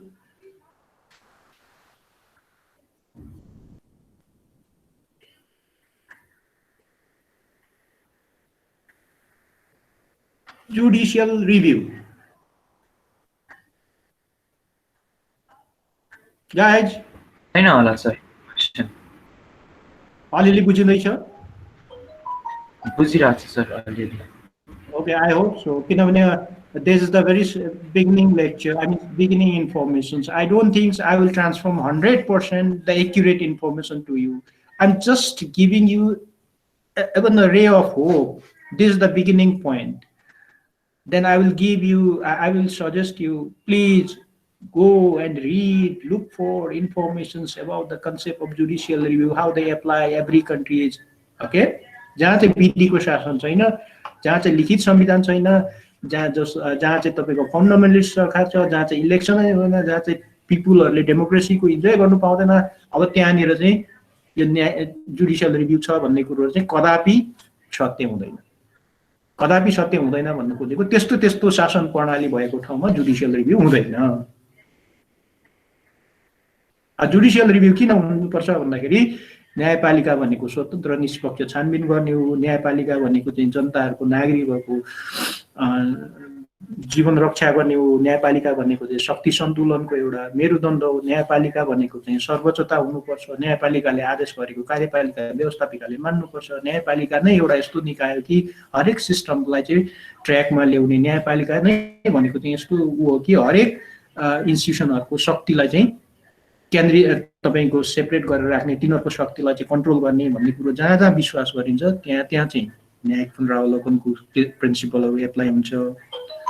तर जहाँ जहाँ चाहिँ तपाईँको अटोक्रेसी छ, एकतन्त्रीय शासन छ, जहाँ चाहिँ डेमोक्रेसीको नामै छैन, जहाँ चाहिँ स्वतन्त्रता निष्पक्षताको व्यवस्था नै छैन, त्यो ठाउँमा जुडिसियरीले म रिभ्यू गर्छु भने पनि ट्रु मिनिङमा जुडिसियल रिभ्यू हुन सक्दैन, अथवा त्यहाँको न्यायपालिकाले सरकारको विरुद्धमा आदेश जारी गर्न सक्दैन। जहाँ चाहिँ न्यायपालिका स्वतन्त्र छैन त्यहाँनिर चाहिँ कार्यपालिकालाई कुनै पनि आदेश दिनु सक्दैन।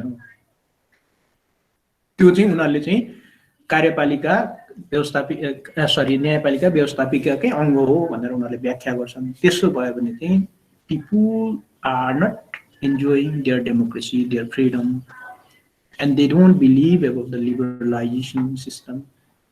But we have, according to our constitution, we have a freedom, we have a constitutional rights, we believe in a democratic system. Therefore, another how to measure you have that type of practices means, look at this, we have other practices of judicial review. The court can exercise this power. Therefore, we always raise our hand against the government, against the legislature. Look at this, our judiciary is very strong, and whatever the judiciary issues the order, it should be complied, it should be obeyed, it should be enforced to all, including executives and legislatures. So therefore, we believe judicial independence, we believe judicial review is, we have a very strong, because we have an independence of judiciary. This is the theory, but in practice, I'm leaving these things in your hand.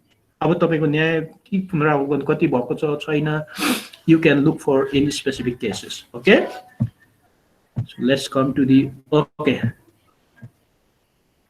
historical background. Okay, so now I'm talking about the historical background.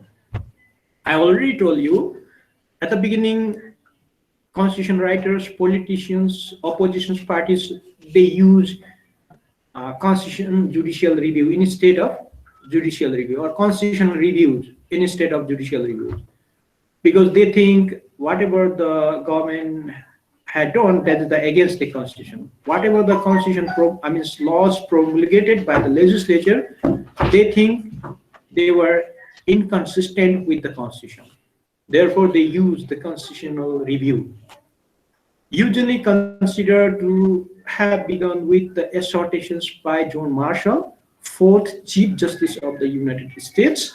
Look at this. He served more than 30 years as the Chief Justice of the Federal Supreme Court of America. Because his name is, many writers, they put his name is nationalist instead of John Marshall. When we talk about the nationalist theme, nationalist decision, then we believe in the history of the US, then it refers name of John Marshall. अथवा John मार्शललाई अर्को वर्डबाट के पनि बुझ्छन् भन्दाखेरि nationalist भनेर पनि बुझ्छन्। धेरै राइटर्सहरूले नेशनलिस्ट जज मीन्स जोन मार्शल भनेर बुझ्छ। He served more than 30 years. Look at this, 8001 to 8035, and he always gave the preferential decision to support the national government. जस्तो उनीहरुकोमा म अलिकति मार्शलको बारेमा भनिहाल्ने, because they formed federal states. And when we talk about the federal state, the US is the first country to start federal state. In 1776, they promulgated their constitution. Okay, very short constitution and very rigid constitution. Rigid. Almost 250 years. They amended their constitution only 27 times. Look at in India, they promulgated their constitution in 1950, but they have amended their constitution more than 100 times in 70 years, and look at 250 years. I think altogether 7 articles. They amended only 27 times. I'm talking about the US Constitution before I enter into John Marshall history. And he was appointed Chief Justice of the Federal Supreme Court, and most of his cases always in favor of national government. In their constitution, they wrote national government means federal government, and state governments means state governments.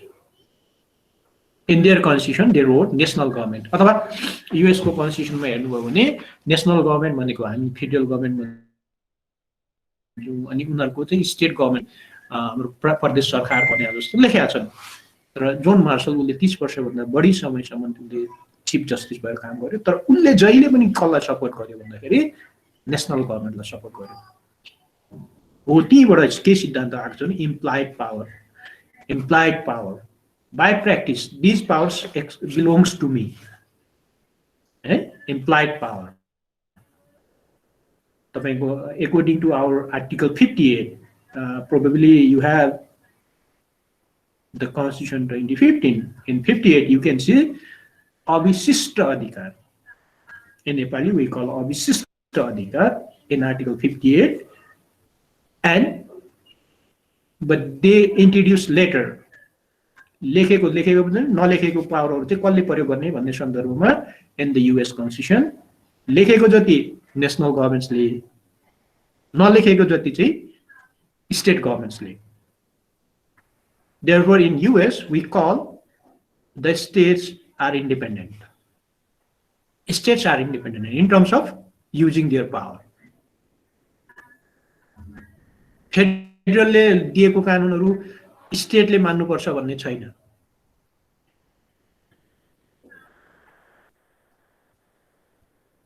But for context, under the Article 58, you can see Abhisishta Adhikars remains with the center, I mean federal government, and federal orders is compulsory to apply in all provinces. There's the major differences between US federal system and our system. Okay, in the second semester, we are going to discuss a little bit more about the federal system.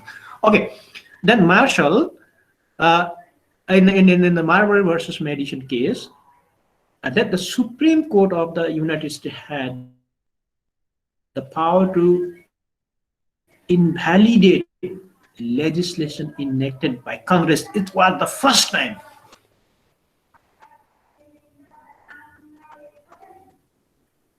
It was the first time. न्यायपालिकाले चाहिँ तपाईको नि संसदले बनाएको कानुन चाहिँ खारेज गर्दियो. संसदले बनाएको संशोधन गरेको बनाएको कानुन चाहिँ खारेज गर्दियो. त्यहीबाट चाहिँ originated true meaning of judicial review. In the history first time जुन बेला त्यहाँनिर यो शासन थियो त्यो बेला चाहिँ नेपालमा पृथ्वीनारायण शाहले चाहिँ राज्य एकीकरण गरिराखेको थियो. तर अमेरिकामा चाहिँ डेमोक्रेसी त्यही बेला नै they started their practices. तर नेपालमा चाहिँ पृथ्वीनारायण शाहले he fought to unify the Nepal from different small tribal countries. तर US ले त्यही बेलादेखि नै उनीहरूले they started federal system. Okay. Then Marbury versus Madison, one of the very fundamental case. Many experts they explain this case. When you want to know about the judicial review, then every writers, I mean those who wrote that articles, they explain to meaning of Marbury versus Madison case. अथवा तपाईले judicial रिभ्यूमा गइरहेर जानु पर्यो यसको इतिहासको history के हो then definitely you can find these case frequently they use it अथवा यसको एउटा पहिलो गोल त्यहाँ अलिकति म फ्याक्टमा आउँछु केसमा संसदले बनाएको कानुन चाहिँ यो केसमा खारेज गरिदियो 1803 मा अब त्यहाँबाट चाहिँ के भने now look at this judiciary shall have a power to invalidate your laws त्यहाँनिर चाहिँ ठुलो द्वन्द्व भयो ठुलो अब त्यो बेलामा संसदको पावर त्यो बेलामा कार्यपालिकाको पावर अनि त्यसमध्ये अर्को एउटा शक्ति जुडिशियरीको power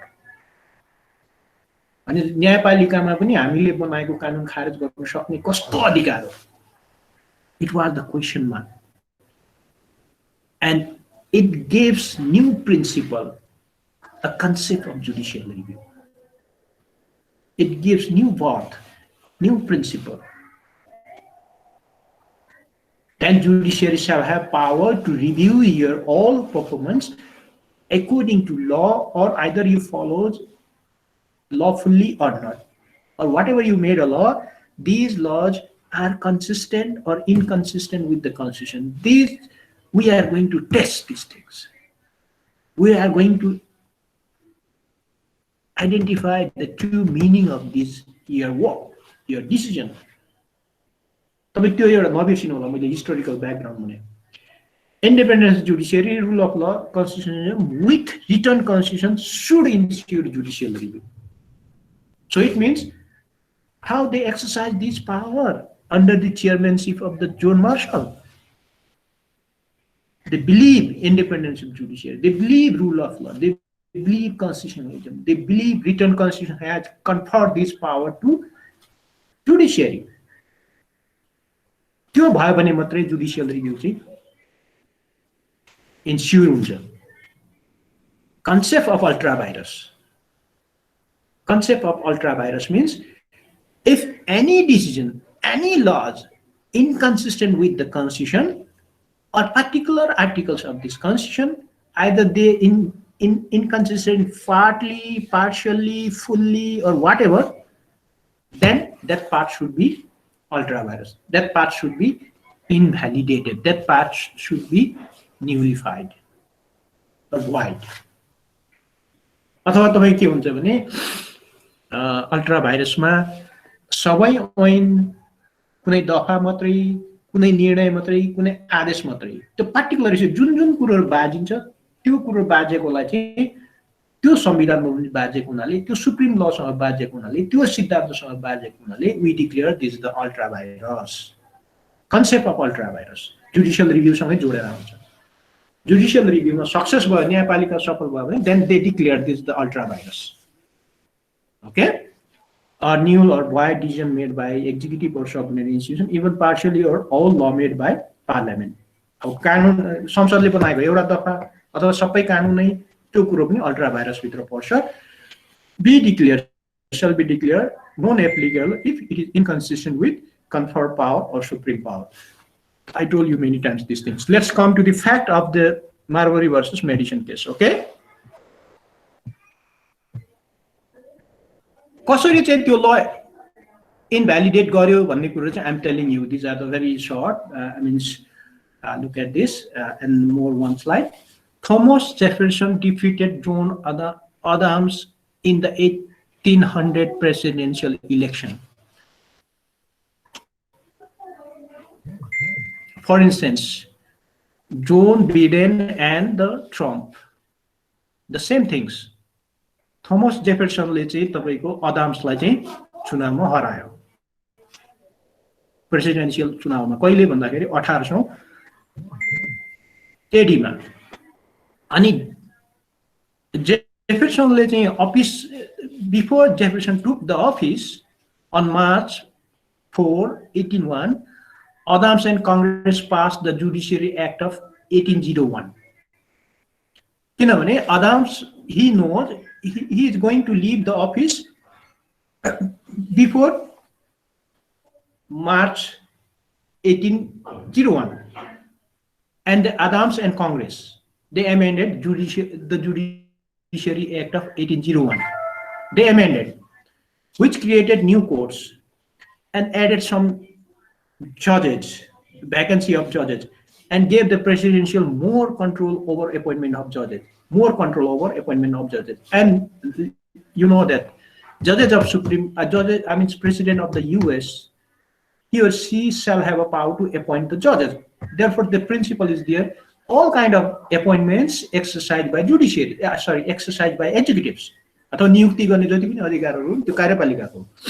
The act was essentially an attempt by Adams and his party to frustrate his successor. उनीहरूको चाहिँ उद्देश्य के थियो भने आफ्नो कार्यकर्ता क्याडर्सहरूलाई चाहिँ जज बनाउँदै आफ्नो क्या चाहिँ त्यो जजेस बनाएर पठाउने. ओके, त्यसको तात्पर्य के थियो भने अब आउने नयाँ प्रेसिडेन्टलाई चाहिँ त्यसबाट समस्या होस् अथवा त्यसले चाहिँ हाम्रो कार्यकर्ताहरूलाई चाहिँ न्यायाधीश बनाइयो भने we feel secure because our cadres they are getting employment भन्ने कुरो भयो. And look at this. They appointed 60 new circuit judges and 42 new justices of the peace. The appointees were approved by the Senate.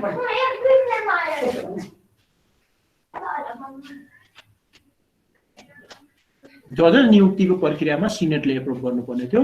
त्यो सिनेटले पनि approve गर्यो.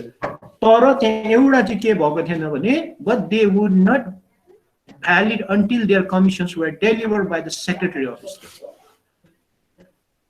उनीहरू नियुक्ति पनि भयो, सबै गर्यो, तर नेपालीमा भन्नु पर्दाखेरि सेक्रेटरी अफ स्टेटले चाहिँ नियुक्ति पत्र उनीहरूलाई बाँडेको थिएन. विषय यहाँनिर नियुक्ति पनि भयो, सिनेटले पनि एप्रुभ गर्यो, सबै थोक गर्यो, तर नियुक्ति पत्र चाहिँ तपाईँको त्यो 16 जना न्यू सर्किट र 42 जना न्यू जस्टिस अफ पिसको जजेसहरूलाई चाहिँ दिएको थिएन नियुक्ति चाहिँ. अब भयो के भन्दाखेरि तपाईको एडम्सले जानुभन्दा राति यसलाई अर्को भाषामा उनीहरूले मिडनाइट डिस्प्युट अफ जजेस पनि भन्छ है, मिडनाइट डिस्प्युटेड जजेस. अथवा हाम्रोमा पनि सुशीला कार्कीले जाँदा जाँदै नियुक्ति गरेकोहरूलाई पनि मिडनाइट जजेस भनेर we gave this name to them because she decided the appointment of judges in her quarter at midnight, nearly at 10. है अनि यो चाहिँ त्यो अदाम्सले चाहिँ सही गर्यो. अदाम्सले सही गरिसकेपछि त्यो चिठी चाहिँ जानु भोलि डिस्ट्रिब्युट गर्नुपर्ने कुरोमा रातिबाट उसको टेन्युर सक्यो. सेक्रेटरीको स्टेटले चाहिँ तपाईको सकेन बाँड्नु र उसले नियुक्ति पत्रमा सही गरेर गयो. गइसकेपछि के भयो भनेदेखि William Marbury had been appointed justice of peace in the district Columbia. त्यो तपाईको के भने 42 जनामा मार्बरी पनि एउटा नियुक्ति व्यक्ति थियो. तर त्यहाँ एउटा कन्डिसन के भने त्यो चिठी उसको हात परिसकेको थिएन. सिनेटले निर्णय गरेको सबै थाहा पायो, नियुक्ति उसको सबै, किनभने ही सपोर्टेड अदाम्स है. अनि तपाईको त्यो उसले peace in the district of कोलम्बियामा नियुक्ति भयो, नियुक्ति उसको निर्णय भएको थियो तर चिठी हात परेको थिएन. But his commission was not delivered. Commission भनेको उसको चाहिँ नियुक्ति पत्र चाहिँ डेलिभर गरेको थिएन. त्यहाँनिरबाट के भने Marbury petition the supreme court. उसले मार्बरीले चाहिँ के निवेदन गर्यो भने सुप्रिम कोर्टमा to compel the new secretary of state. किनभने भोलिपल्टबाट त न्यू सेक्रेटरी आयो. न्यू सेक्रेटरी चाहिँ को थियो भन्दाखेरि जेम्स मेडिसन भन्ने थियो. To deliver the document, to deliver the appointment letter signed by the previous president, है. उसले सुप्रिम कोर्टलाई के भन्यो भने I know, I am 100% sure my commission letter is on the table of James Madison, new Secretary of State. I request the Supreme Court of the United States to order the Secretary of State, Mr. James Madison, to deliver the documents for me. it gives me legality of my appointment. And त्यहाँनिर चाहिँ के Marmoenty or the similar situated appointees petitions of the writ of mandamums compelling the delivery of the commission. उनीहरूको माग चाहिँ के थियो भने यो परमादेश मेन्डमम्स भनेको परमादेशबाट चाहिँ के भने नयाँ सेक्रेटरी अफ स्टेटलाई जेम्स मेडिसनलाई चाहिँ त्यो नियुक्ति पत्र हामीलाई दिनुहोस् भनेर आदेश जारी गरिपाउँ भनेर कोर्टमा मुद्दा हाल्यो. कोर्टमा मुद्दा हालिसकेपछि then court can raise 3 questions. Do the plaintiffs have a right to receive their commissions? त्यो appointeesहरूले चाहिँ यो त्यो नियुक्ति पत्र पाउने अधिकार छ कि छैन पहिलो. दोस्रो, can they sue for their commission in court? के उनीहरूले चाहिँ हामीले त्यो लेटर पाऊँ भनेर मुद्दा हाल्न सक्ने अधिकार छ कि छैन? Can they sue for their commission in court? र तेस्रो कुरो, does the Supreme Court have the authority to order the delivery of the commission? कि सुप्रिम कोर्टले त्यो नियुक्ति पत्र चाहिँ अथवा त्यो कमिसन चाहिँ तिनीहरूलाई डेलिभर गर भनेर आदेश दिनु सक्ने क्षेत्राधिकार छ कि छैन भन्ने 3टा क्वेशनमा छलफल गर्नुपर्ने भयो. 3टा क्वेशनमा छलफल गर्दाखेरि okay, we have more 5 minutes, then probably we are going to finish. त्यहाँनिर के भयो भने the court means the Supreme Court of the USA found that Madison's refusal to deliver the commission was illegal. हो तपाईं के भने Marbury versus medicine James मेडिसनले चाहिँ त्यो कमिसन नदिनु चाहिँ त्यो चिठी डेलिभर नगर्नु चाहिँ गैर कानुनी हो भने पहिलो एउटा. whatever they have a commission, it should be delivered on timely. अथवा नयाँ सेक्रेटरीले चिठी नदिनु चाहिँ इलिगल हो भनेर. but did not order Madison to hand over Marbury commissions by writ of mandamus. तर यो रिट मार्फतलाई चाहिँ जेम्स मेडिसनलाई चाहिँ त्यो चिठी मार्बरीलाई ह्यान्ड ओभर गर भनेर चाहिँ भन्नु सकिँदैन. के चिठी कार्यपालिकाले तयार गरेको छ त्यो दे भनेर चाहिँ न्यायपालिकाले कार्यपालिकालाई भन्नु सक्दैन. Any state. तर यस सन्दर्भमा the court held that the provisions of the Judicial Act of 1789 enabling Marbury to bring his claim to the Supreme Court was itself unconstitutional. यो जसरी मुद्दा ल्यायो त्यो उले उठाएको कुरो चाहिँ के हो भनेदेखि Judicial Act of 1789 को प्रावधान भयो भने मलाई नियुक्ति दिएको हुनाले मैले त्यो चिठी पाऊँ भन्ने उसको ग्राउन्ड थियो भनेदेखि कोर्टले चाहिँ के भन्यो भने त्यो Judiciary Act of 79 amendment is unconstitutional. त्यो रातारात एक्ट संशोधन गरेको कुरो नै अनकन्स्टिट्युसनल हो. because fundamentally the act is inconsistent with the constitution. therefore त्यो बमोजिमको कार्यान्वयन गर्नलाई कोर्टले कसैलाई आदेश दिन सक्दैन. मैले अघि भने नि संविधान र एक बाज्यो काम गर्नेले चाहिँ एक बमोजिम गर्यो. एक बमोजिम गर्दाखेरि पछि चाहिँ के भने त्यो एक नै संविधानसँग बाजिएको रहेछ भने त्यो एक बमोजिम गरेको कामहरू सबै खारेज हुन्छ. त्यसलाई इन्फोर्समेन्ट गर्नु सकिँदैन कोर्टले आधारमा because it says inconsistent with the constitution. पहिलो प्रिन्सिपल यो भयो. दोस्रो principal Marshall expanded that a writ of amendments was the proper way to seek a remedy. The court त्यो दोस्रो कुरो थियो can they sue to protect to get remedies to order delivery the commission. त्यो मार्शलले त्यो right छ. when the rights has been violated then court is there. writ of amendments was proper way to seek a remedy but concluded that the court could not issue it. Marshall's reason that the Judicial Act of 1789 conflicted with the constitution. यही हो हामीले भने Judicial Act of 1789 नै संविधानसँग बाजियो. त्यसले गर्दाखेरि त्यो बमोजिम कार्यान्वयन गर भनेर गरा भनेर अदालतले आदेश दिनु सक्दैन. Congress did not have power to modify the constitution. A reason छ. Lawmakers are Congress. They don't have right power to modify the constitution through regular legislation अथवा ऐन बनाएर संविधान संशोधन गर्न सकिँदैन. one of the best principle. संविधानसँग कुनै पनि ऐन बाजियो भने रेगुलर लेजिस्लेसन बाजियो भने रेगुलेसन्सहरु चाहिँ न्यूलिफाइड अल्ट्रा भाइरस त्यही हो प्रिन्सिपल ऐन बनाएर संविधान संशोधन गर्नु खोजिन्छ भने संशोधन I means constitution shall not be amended and shall not be modified but legislation is declared invalidated. Your enacted laws shall be inconsistent with the constitution. Therefore, supremacy of laws always prevails at first.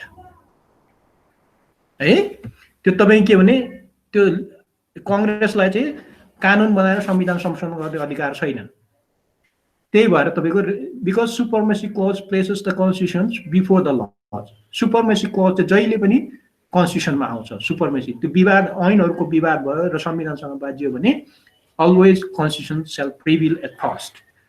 It is holding Marshall established the principle of judicial review, the power to declare a law unconstitutional. Your first principle. यो तपाईले बिस्तारै बुझ्नुहुन्छ. I am not telling you this short discussion can easily input you all informations, but my kindly request you to read out the cases before you want to discuss about the judicial review. If you understand truly about the Marshall case, then you can understand power of judicial review. 1803 मा न्यायपालिकाले judicial act 01789 लाई चाहिँ संविधानसँग बाजिएको हुनाले बदर घोषित गर्यो. त्यो बदर घोषित गर्ने मात्रै हैन, हरेक नागरिकलाई कानुन बमोजिम उपचार लिने कुरोहरु संविधानले ग्यारेन्टेड गरेको हुन्छ. अलवेज प्रिभिल सुपरमेसी अफ कन्स्टिट्युसन भनेको छ. तपाईको नागरिकको अधिकार कसरी सुरक्षा गर्ने भन्ने कुरो त्यो बेलामा पनि Marshall propounded this principles. Because judiciary is the independent, judiciary has many responsibilities. One of the major responsibilities to deliver justice, to secure people's freedom. Freedom in terms of your guarantee job, your liberty, your life, your expressions, your property, your movement. These are part of personal liberty. The liberty, freedom, dignity, these foundations are mentioned in their constitution. In American constitution, we people, we believe in liberty, we believe in dignity, we believe in freedom. त्यो भइसकेपछि तपाईको कोर्टले चाहिँ के किन तपाईको आदेश जारी गर्न सकिदैन भन्दाखेरि fundamentally the judiciary act of 1789 which was unconstitutional, which is inconsistent with the constitution. Therefore, we are not going to enforce these laws anymore.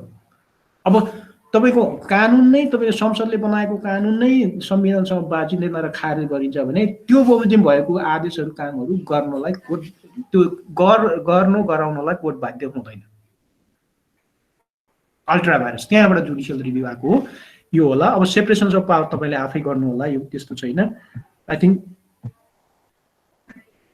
यो कन्क्लुजन यही हो. यो भन्दा तलको तपाईको in the context of Nepal. Okay, quickly.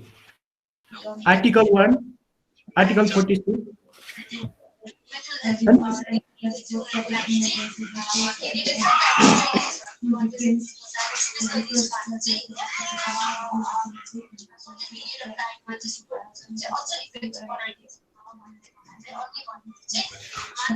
could not hear. I mean, Samjana, you are asking me a question?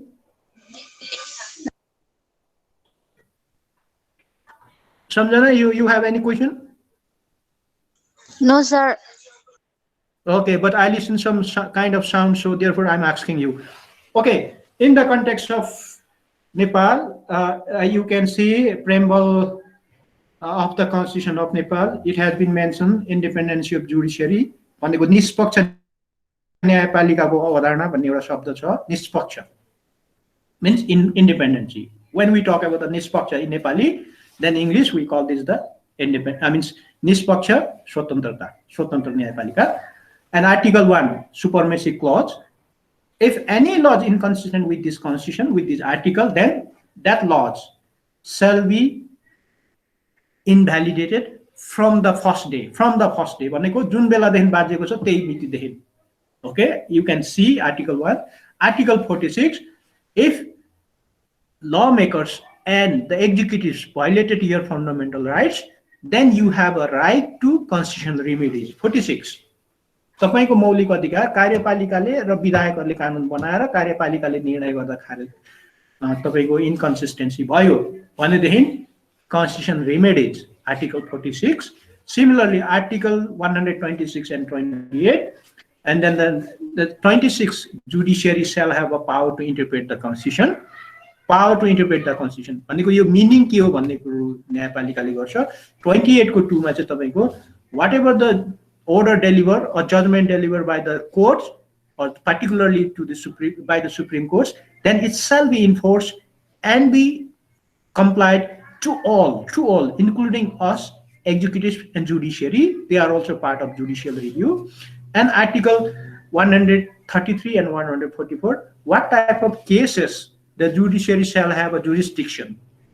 133, 133 मा चाहिँ न्यायपालिकाले कस्तो कस्तो मुद्दाहरू हेर्न सक्छ. यस्तो संविधानसँग बाजिएको मौलिक अधिकारसँग बाजिएको अनि तपाईको एक अर्कामा विरोध भएको मौलिक अधिकारसँग तपाईको बाजिने खालको कानुनहरू त्यो हेर्न सक्छ. Similarly, Article 144, this is the appeals court jurisdiction. Do you understand appeal court? Chadalat. And 144, there is a jurisdiction of the appeal court, and they have also power to review certain decisions of executives and legislature.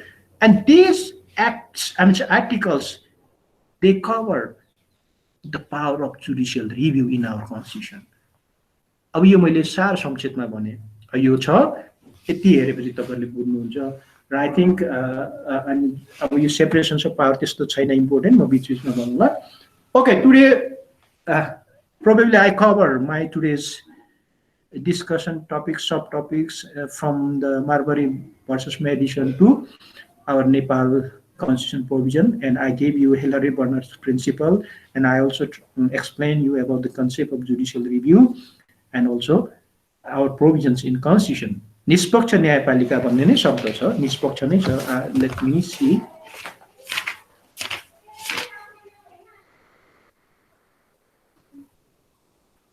निष्पक्ष र सक्षम न्यायपालिका कानुनी राज्यको अवधारणा. It means these are our foundation. अब यसको विरुद्धमा कुनै पनि ल सिद्धान्तहरू आयो भने then you can challenge it.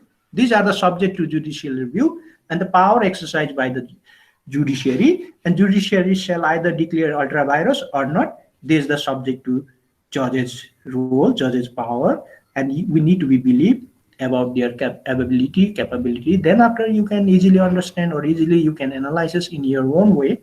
I mean, from the very beginning, I told you, I respect your argument, your opinion. At the same way, you should respect others' argument and their opinion. Maybe you feel that's good, and I feel another person's opinion is good. But what is the conclusion means? Judge's interpretation is conclusion. I mean, judiciary shall have the ultimate power to settle all kind of arguments. But my concern is here, whatever your opinion, please explore. We respect.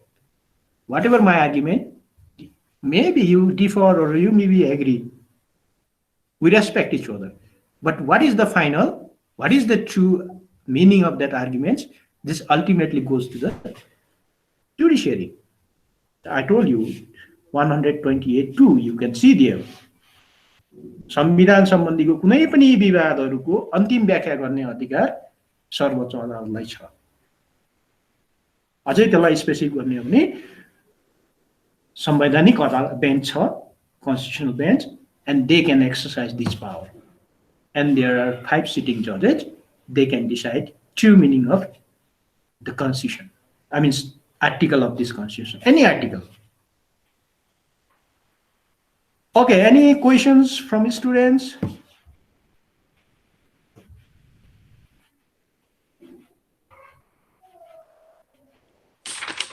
Sir? Ayush, you have? Sir, I had a question. Okay. Sir, you said about the judicial reviews also apply to the judiciary, Yes. meaning that sometimes court decisions can also be reviewed again. Yeah, I mean, my concern is there, but there is a two ways. Okay, general procedure and special procedure, extraordinary procedure. In Nepali, we call साधारण क्षेत्राधिकार or असाधारण अधिकार क्षेत्र. When we talk about the judicial review, then it means we apply extraordinary jurisdiction. First things you need to be understand when we talk about the court procedure, there are two types of general procedure and extraordinary procedure. The judicial review is the part of extraordinary jurisdiction. तपाईँको के भने जिल्ला अदालतले न्याय पुनरावलोकन गर्न सक्दैन, तर 133 144ले चाहिँ उच्च अदालतले सक्छ, 133ले चाहिँ सर्वोच्चले सक्छ. अब त्यो मैले भन्नु खोजेको के भने जस्तो I will give you one example, then after you are more clear.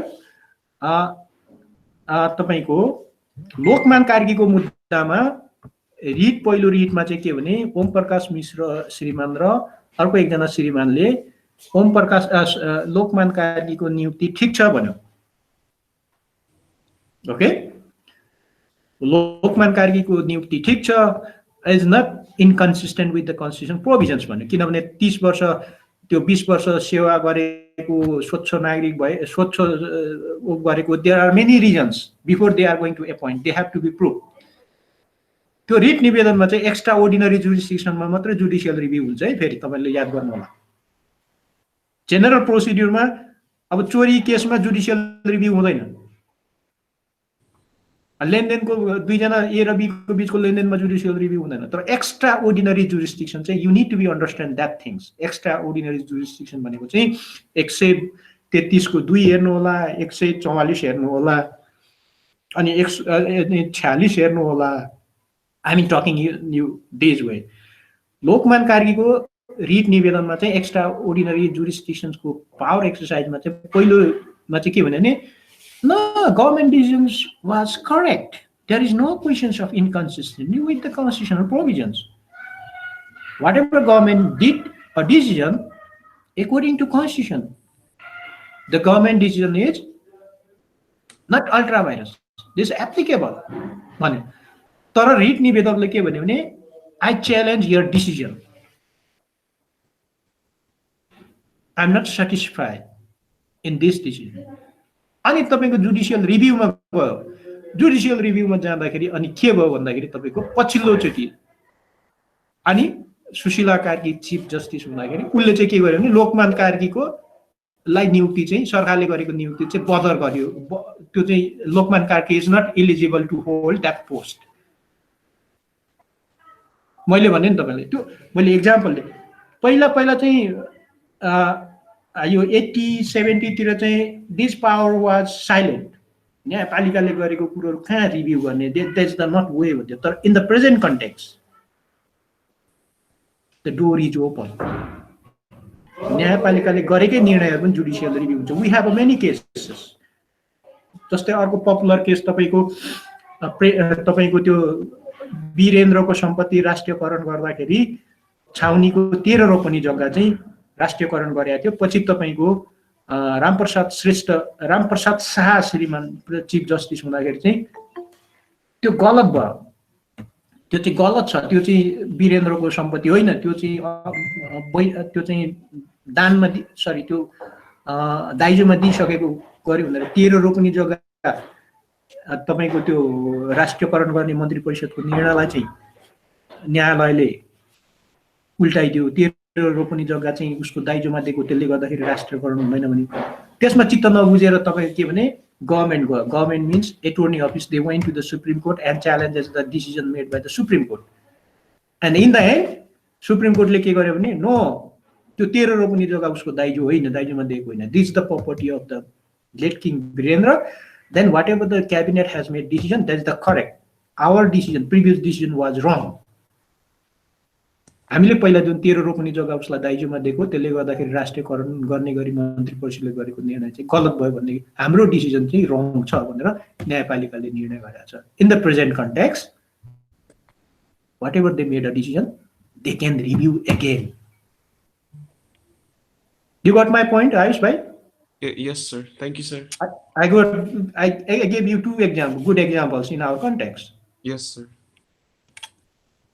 लोकमान कार्की पहिलाको रिटमा चाहिँ उ चाहिँ उलाई नियुक्ति गरेको ठीक छ, सरकारको निर्णय ठीक छ, त्यहाँ कुनै संविधानसँग बाध्यको छैन भने तर त्यही रिट निवेदकले चाहिँ के भन्यो भने no no no I am not satisfied about your decision, I challenge your decision भन्यो पुनरावलोकनमा। पछि सुशीला कार्की आएर चाहिँ के गर्यो भने no, Lokman Karki is not eligible to hold the chairman of the CIA. He has not that qualification भनेर पहिला गरेको आफ्नै निर्णयलाई रिभ्यू गरेर उले खारिज गर्यो। त्यस्तै अर्को तपाईको मैले भने राजा वीरेन्द्रको सम्पत्ति मन्त्री परिषदले निर्णय गर्ने गरी खारिज राष्ट्रियकरण गर्यो। राष्ट्रियकरण गरिसकेपछि तपाईले के भने मलाई लाग्छ ज्ञानेन्द्रकै छोरी हो कि त्यो प्रेरणा कि के भन्ने छ एउटा उसको छोरीले चाहिँ के च्यालेन्ज गर्यो भने मलाई 13 रोपनी जग्गा छाउनीको 13 रोपनी जग्गा चाहिँ मलाई दाइजोमा दिएको, त्यो राष्ट्रियकरण गर्दाखेरि त्यो दाइजो पनि राष्ट्रियकरण गर्यो, त्यसले गर्दाखेरि फिर्ता पाऊँ भनेर रिट आयो, एक्स्ट्रा ऑर्डिनरी जुरिस्डिक्सनबाट आयो, because my property is here, I hold this entitle me from this reason भनेर भन्यो। त्यो कोर्टले ठिक छ मन्त्री परिषदले गरेको निर्णय चाहिँ गलत भयो, 13 रोपनी जग्गा उसलाई चाहिँ दाइजोमा दिएको भन्ने कुरो निर्णय गर्यो। तर सरकारलाई चित्त बुझेन। Attorney offices they went to the Supreme Court and challenges the court decision, Supreme Court decision. अनि गरिसकेपछि कोर्टले चाहिँ पछि के गर्यो भने हो हाम्रो प्रिभियस गल्ती रङ छ, मन्त्री परिषदले गरेको निर्णय ठिक हो, त्यो 13 रोपनी जग्गा उसलाई दाइजोमा दिएको होइन भन्ने कुरो भयो। This type of plays, we have a kind of games inside our judiciary, but I'm very sorry to say specifically that and this, but things is that type of games we have in our judiciary, तर मैले त्यो भन्नु मिल्दैन, तर at least न्यायपालिकाले गरेको आफ्नै निर्णयलाई पनि जुडिशियल रिभ्यूको क्षेत्राधिकारभित्र राख्न सकिन्छ। That is the 100% correct. We have that. We have done that practices. Okay. Thank you, sir.